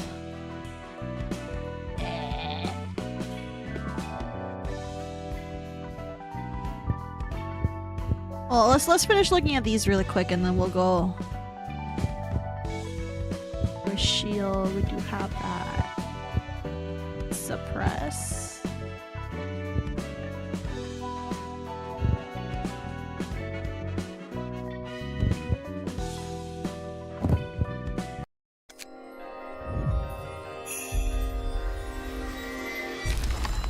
But I'm pretty sure it. Let's just double check the. Okay, so we have Suppress now.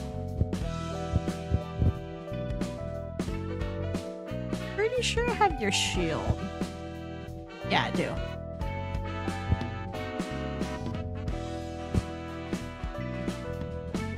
This is like basic stuff too. I'll burn one book.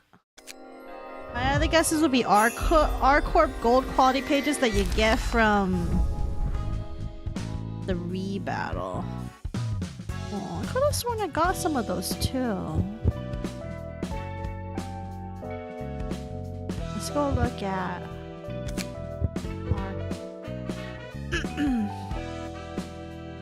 Okay, well here. Well, okay, hold on. Oh, because I did try to keep at least one copy of the book as we got here. So let's see, urban myth, and give us a guide to District 23, and then Dark Alleys of the Back Streets Volume 1. Yes. Book Office Volume 2.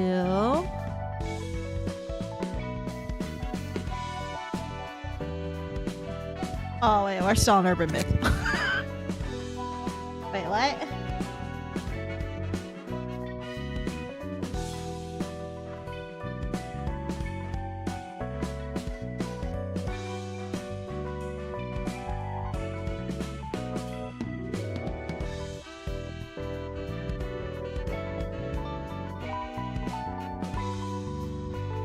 I don't see this anywhere.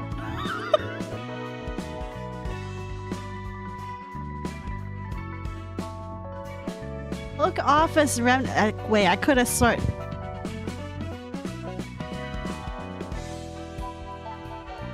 I not fight them?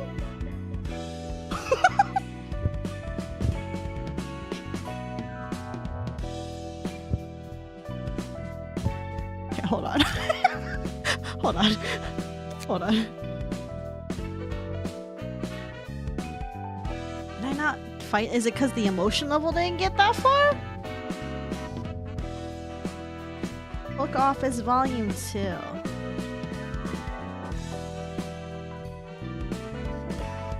I don't remember. It doesn't say that I have this book.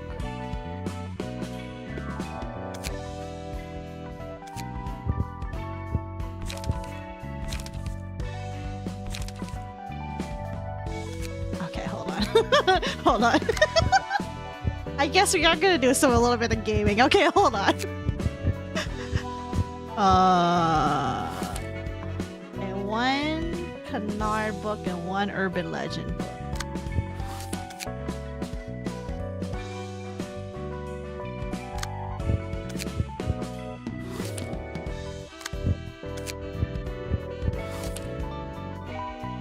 Okay, but their book just never dropped?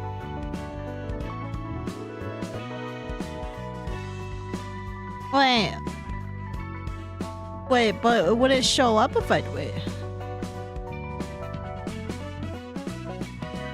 I'm so confused right now. Did I beat them or did I not beat them? You know what? Beat their ass anyway. Fuck it. Fuck it. Beat their ass anyway. Do it. Go ham.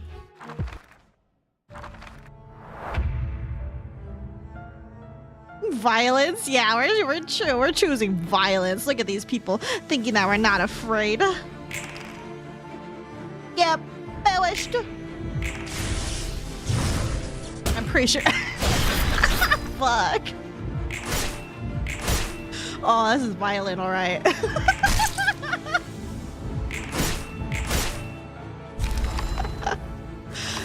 Okay, but okay, we got one copy of the book. So that's something.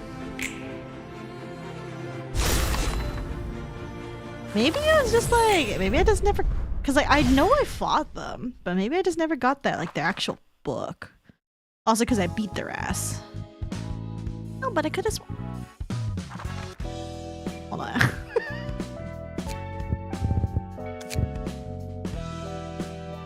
Wait, but I don't see it. Where'd it go? Oh yeah, wait, it's over here. Yeah, no. Okay, oh no, I'm just. Oh my god. Okay, so we do have it. It's just all the way over here. Okay. Guide to District 23. Okay. Alright, so we did do it. Okay. Urban Legend. A Backstreets Fixer Volume 2. Okay. Where the fuck would that be? A Backstreets Fixer Volume 2. A Backstreets Fixer Volume 3. Book of a Grade 8 Fixer. Okay. 2 and then 4. And then Book of a Grade 7 Fixer. Okay. 2, 3, 4, 7, and 8. Dark Alleys of the Backstreet Volume 1, which I think was over here. Yeah. Dark Alleys of the Backstreets Volume 2. And then Book of Axe Gang.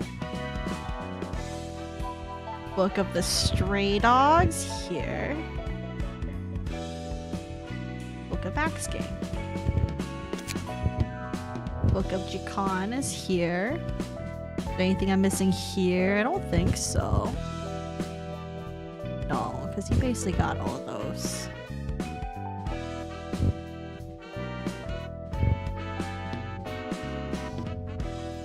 Here's my chance and head-to-head. I'm pretty sure I got these.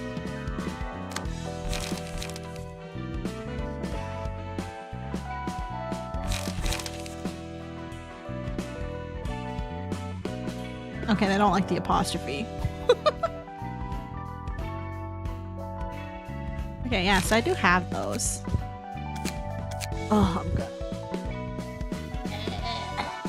Alright, let's go look at those. Our Corp. Our Corp is here, are they not?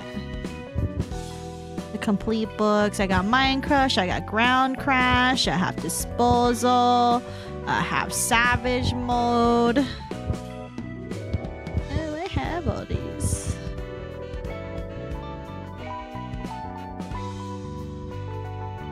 I would not be surprised if it's Yuri, if I'm gonna be completely honest. Oh, hold on.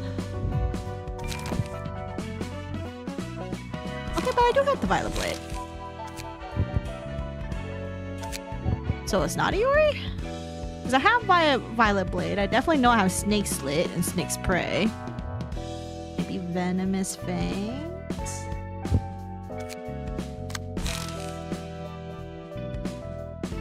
Oh, I have that too. Well, barely, but it's there. Not those. Perishing. What am I missing?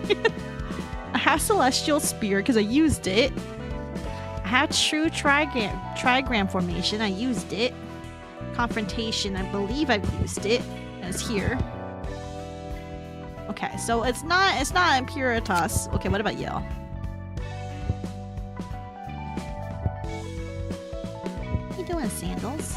Test run over here. Pretty sure I have field mods and exhale smoke too. Let's look it up. Field mods. Oh! Maybe exhaust smoke? Oh, exhaust smoke! Oh! Where are you? God damn it, I have to burn my book of Yai? Eh. Okay, hold on. Before we do that, I want to have my collection of books. How do I get them?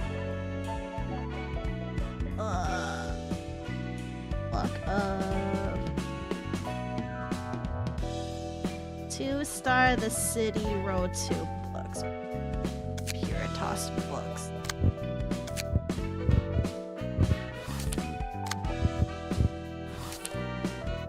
Okay. Beat your ass. I'ma need all your books. Did you get Don Juan the Grade 1 Fixer? Yes, we did. But I know for sure I'm missing one from her. So, alright, let's see if P plus space carries me, because I do not want to do actual combat. Me actually thinking, what is that cringe? 100% combat page hype? I know, right? I'm hoping anyway. Doing signals. You vibing?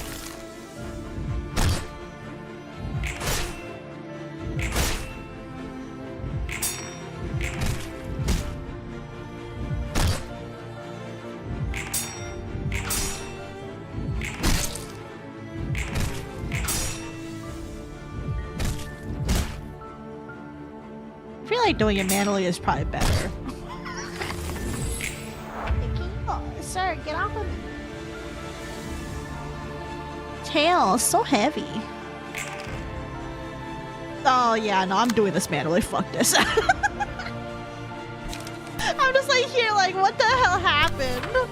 I was just minding my own business. I did pee once and I'm like, oh, suddenly I regret everything.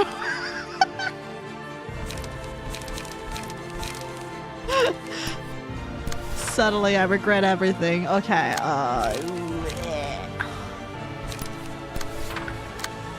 it's okay. The gameplay is fun at least. Give or take.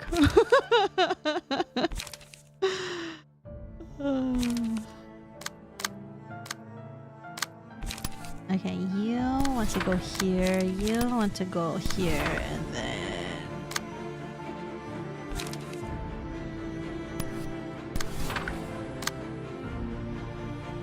so I don't think PR makes me do this, do they? Does not look like it. Remember, the game never ends, please.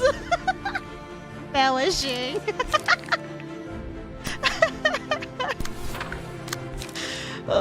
True words have never been said, though.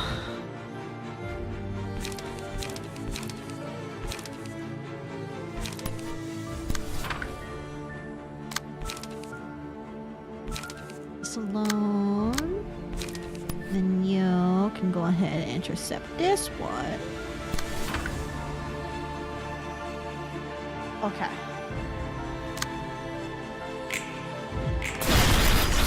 Hopefully this will fix everything, and I mean, at least it's not, you know, I'm not too stressed about this because I already beat their ass once. It's fine. Everything will be just fine. One can hope anyway.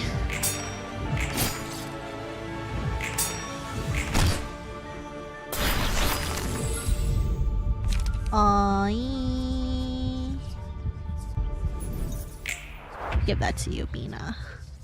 Just cause I can. And then don't you have a thing where you just like come back to life? Yeah, oh, when staggered, recover from stagger and fully recover staggers. Yeah, close enough. Alright, what the hell is happening here?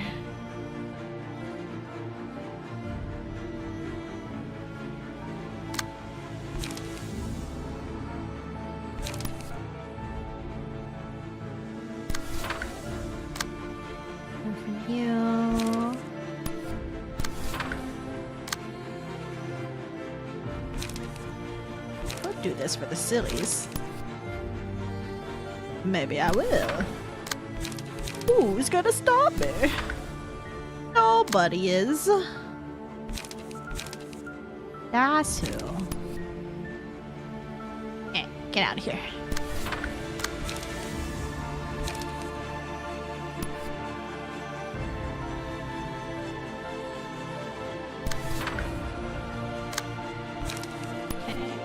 Draw one page.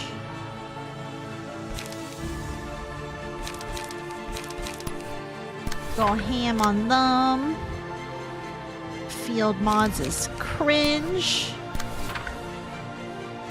but not the end of the world.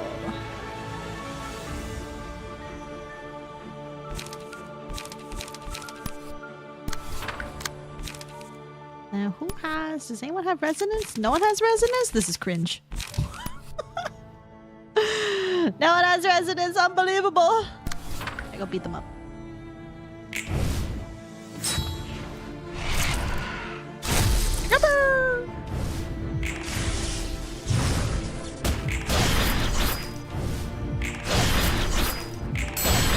Wow, pretty much everybody got staggered. Oh, that's nice. Oh, look at I obtained already. That was quick. Oh, time to just clean up, I guess.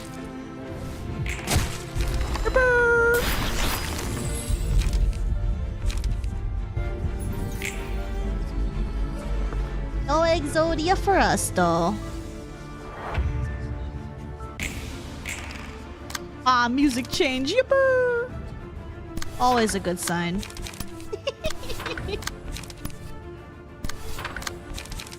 This is 100% overkill, but who cares?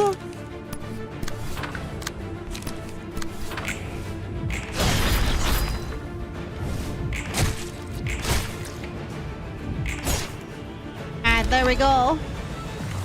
Okay, hopefully we got enough of guys' books. And hopefully that's the only one I'm missing. If I find out there's more, I'm gonna lose it.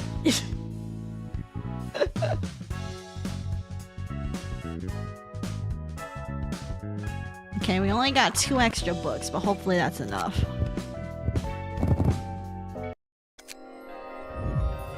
I don't see an achievement.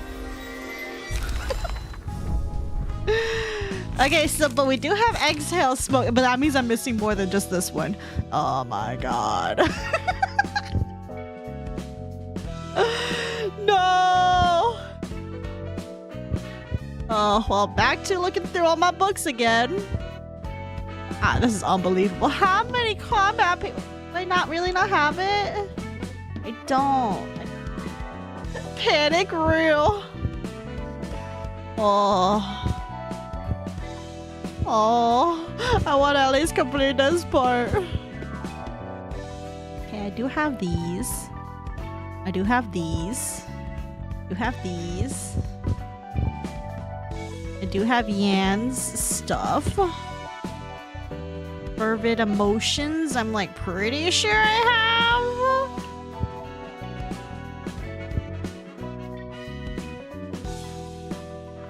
When in doubt, just burn a few more. Pretty sure I have these. I definitely have Mind Whip.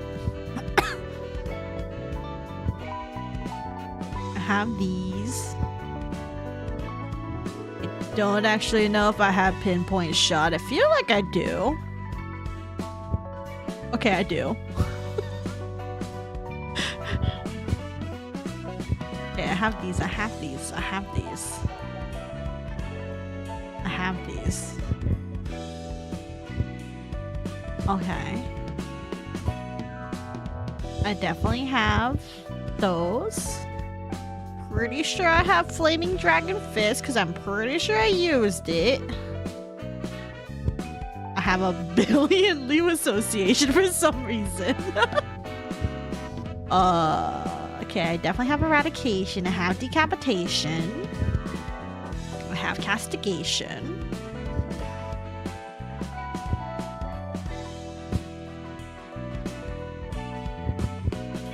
For another one, just in case.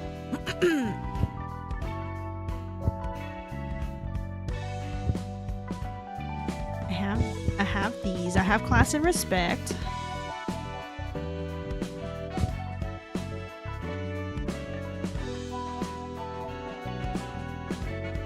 I'm pretty sure I have all these already. They showed up earlier, right? Yeah, they did. Emotional Turbulence, I'm also pretty sure I got.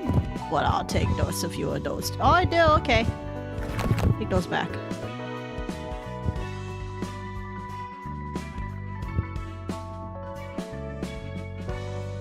Tail kick, high kick. I have those. Because I used them. Pretty sure.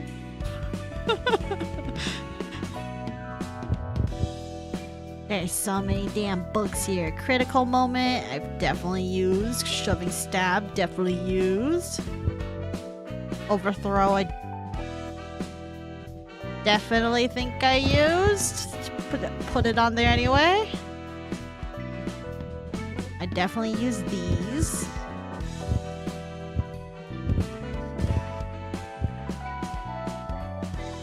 Definitely used yours.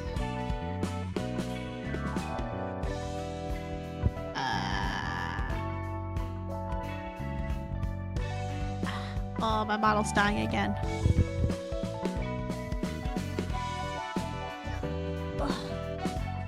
I need to bring out my phone stand because everything's dying.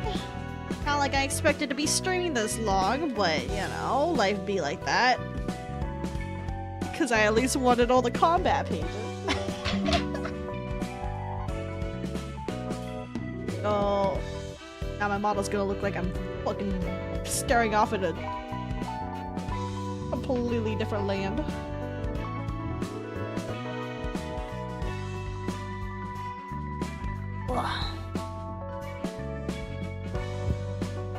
Fresh fillet. Dimensional rift. I definitely have dimensional rift. At this point, I'm just gonna fucking go through everything and be like, did I get it? Did I not get it? I'm gonna lose it. I'm gonna lose it. What could I be missing? Well, I mean, maybe I should just... Oh, I'm going through all this first. And then we'll burn the books and we'll see. The sweeper stuff, definitely. A book of Emma.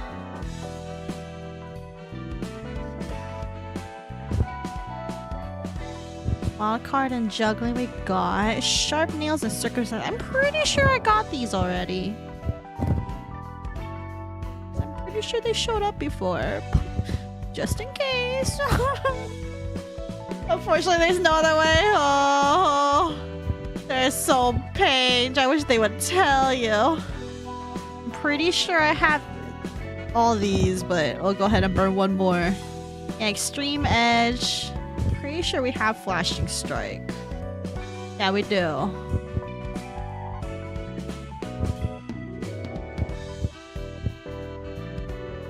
We have flying sword, endless battle, and desperate struggle. We do have.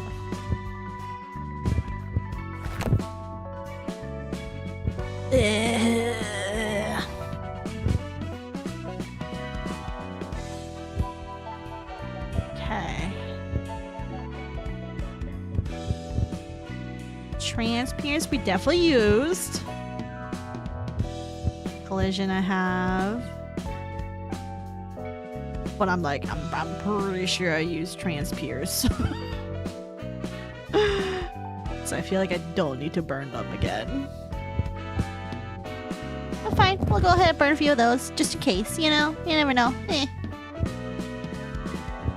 We definitely used Unforgettable Melody. That one I don't forget. Hard rehearsal. We got pretty much everything else here.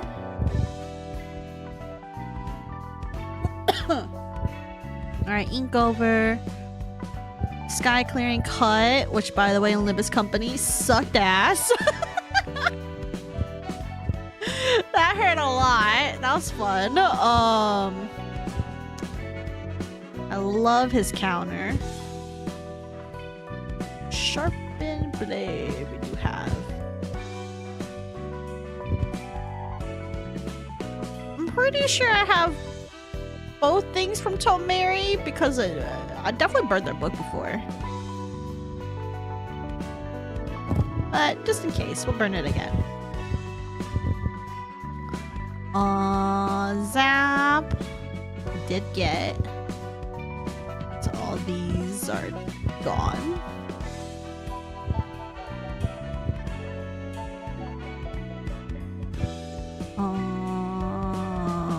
Yeah, you're good. Salvador is good. Tamaki. Stefan. Ball. Stop office.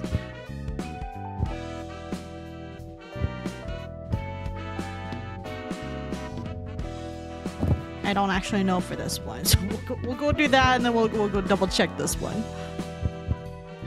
We'll make fine silk. I definitely remember getting that one. These I remember. Oh shit! Oh, we're just going through all my fucking books. Oh no way! Oh, I didn't even. Oh, no wonder it seems like it's going on forever. Because it kind of is. Like just going through all my books. Oh wow. Might be like that, I guess. Okay, but I'm pretty sure we already walked over here before. Pretty pretty sure we've already like looked over these, so zero cost page is because Deadliest Counter and Olympus are right. Wait, it was zero cost? I could have sworn Sky Clearing Cut was at least a 2 cost. Alright, hold on. Bird book. No achievement. What the fuck am I missing? Oh, I'm gonna lose it. Okay, so Tom Marion's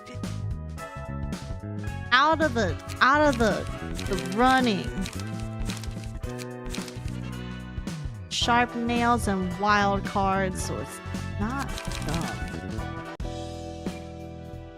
What the hell am I missing? Oh, Rules of the Backstreets Mummy. Oh, okay. Yeah. What the hell am I? Okay, well let's go see if we have. Let's see if we have gotten all the general receptions. Pretty sure I have though. Did I really not get the achievement? Do I really not have the achievement? No, I don't have anything. What combat page am I missing?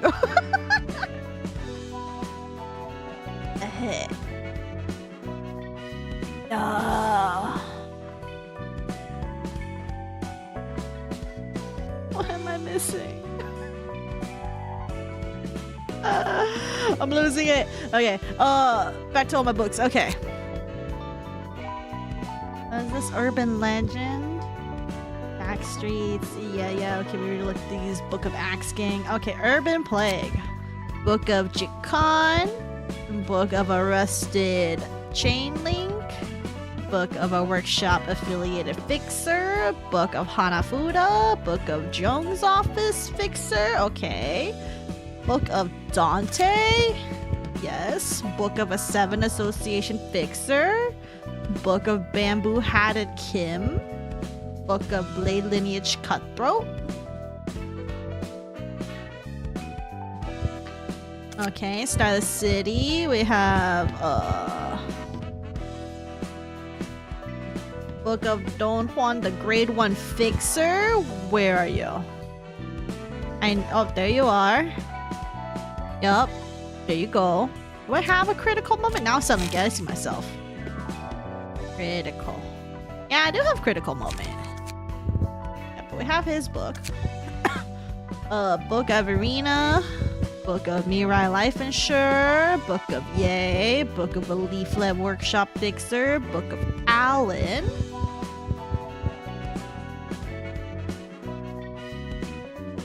Book of Alan. I know I fought you.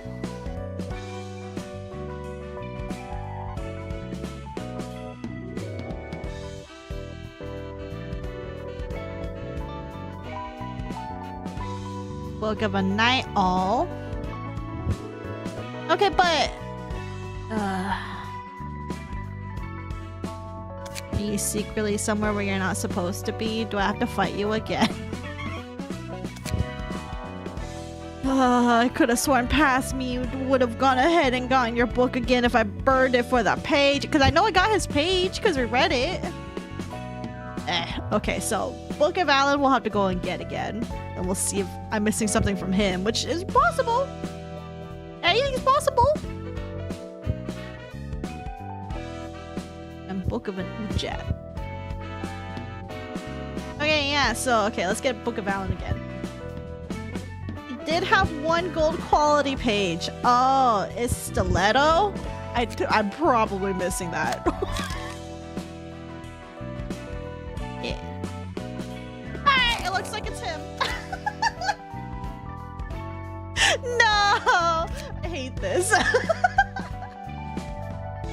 Okay, how do we get Book of Alan? Okay, one Impuritas Civitatis book, and then one Urban Nightmare book.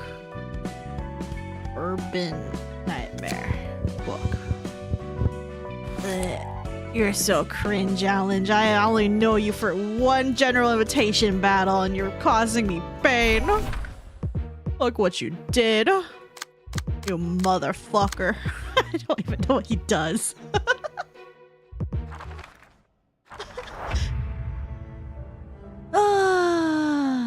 Okay. Hopefully this will be my last fight ever. I say half optimistically. Will that ever happen? Well, it remains to be seen. Might as well go for 100%. There's no actually hard achievements. I'm not doing that all on stream. Some of them are like, wait, you had to put 1 billion status effects on somebody? I don't want to craft shit, man. This is the closest I'm gonna get to 100%. Which is getting all the combat pages. Because I worked hard to get all the,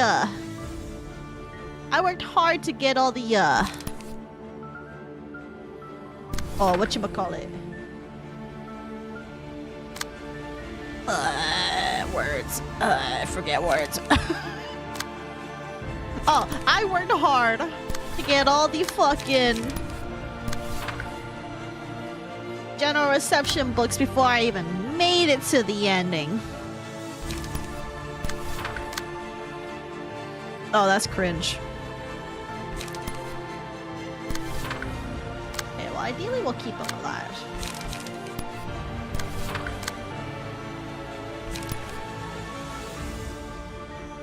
Yeah, go beat this guy up. Single him out, because I don't like him.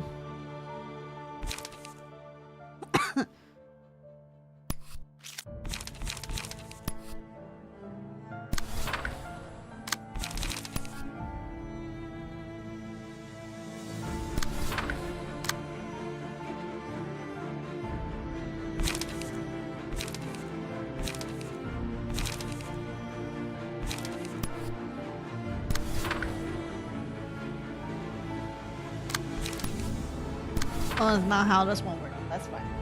I've done most achievements fighting Zwei. I won't do it on stream though. Because a lot of it's like the achievement hunting. I don't think I'm entertaining enough for that. Actually, beat this guy up. They need to be beaten up.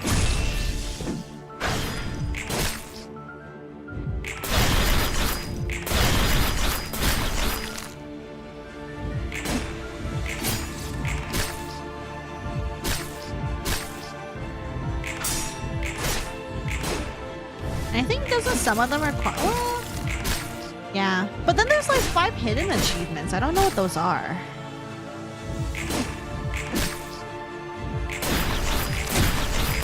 Because I'm guessing the hidden achievements also affects if you can 100% the game, right?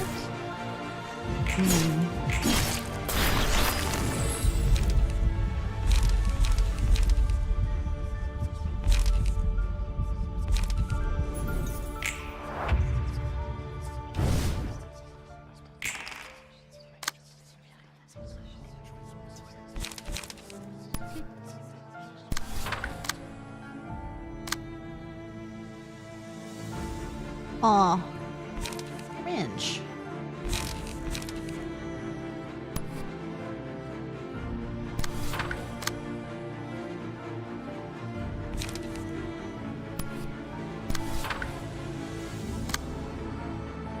Oh, yeah, I've never seen Stiletto before in my life. That's the thing I'm missing.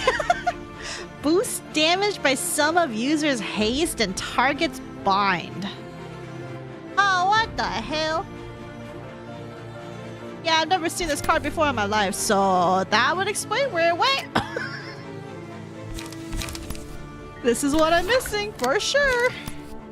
Because I do not have that at all. Hello, SBR. It's going good. I am just trying to get all the combat pages. So I'm beating this guy's ass because he has it. I know this fucker has it, so I'm trying to get it.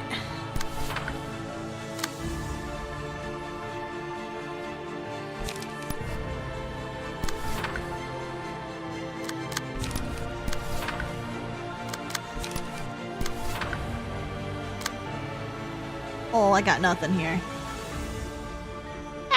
It'll be okay. Which one of you has... None of you, okay.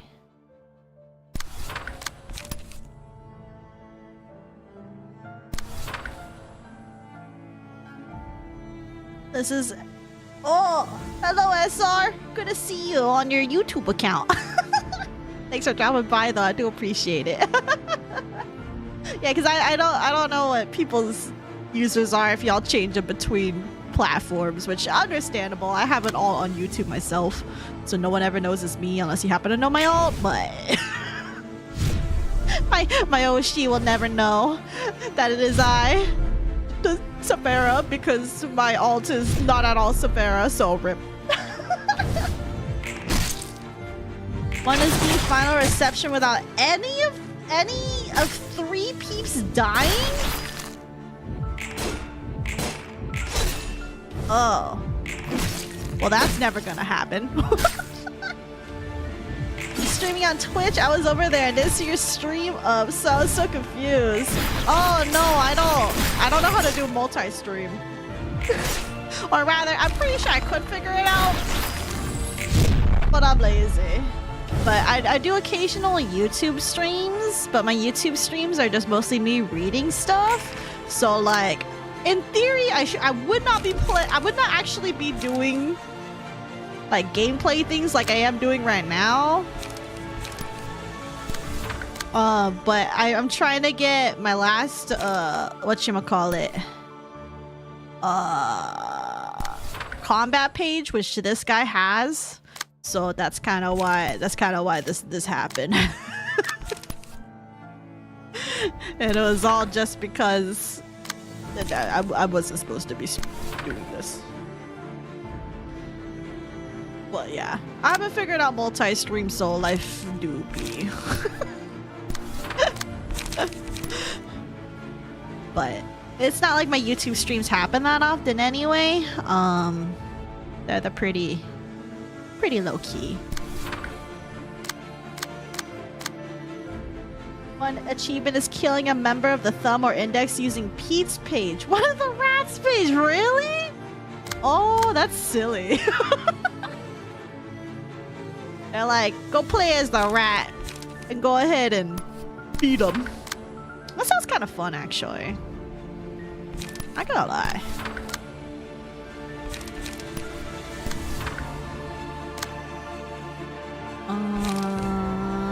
I cannot use disposal. That's cringe. You know what I can use? Everyone get sucked. Oh, Alan's dead.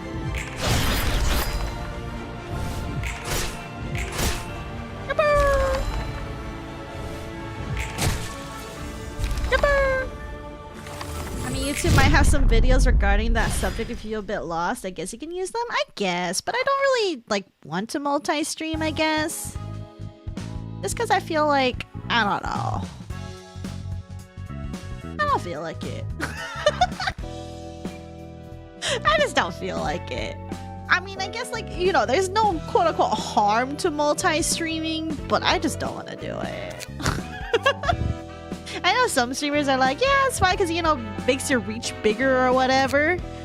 But I'm like, I don't know. I feel like what I want to do on YouTube is going to be different from what I do on Twitch. Because, like, I don't know. I guess, like, the way that I want to differentiate my Twitch and YouTube is that, like, Twitch is just where I stream, play games, and hang out with chat. And then YouTube, I ideally would like to focus on long-form content and then stream visual novel games there.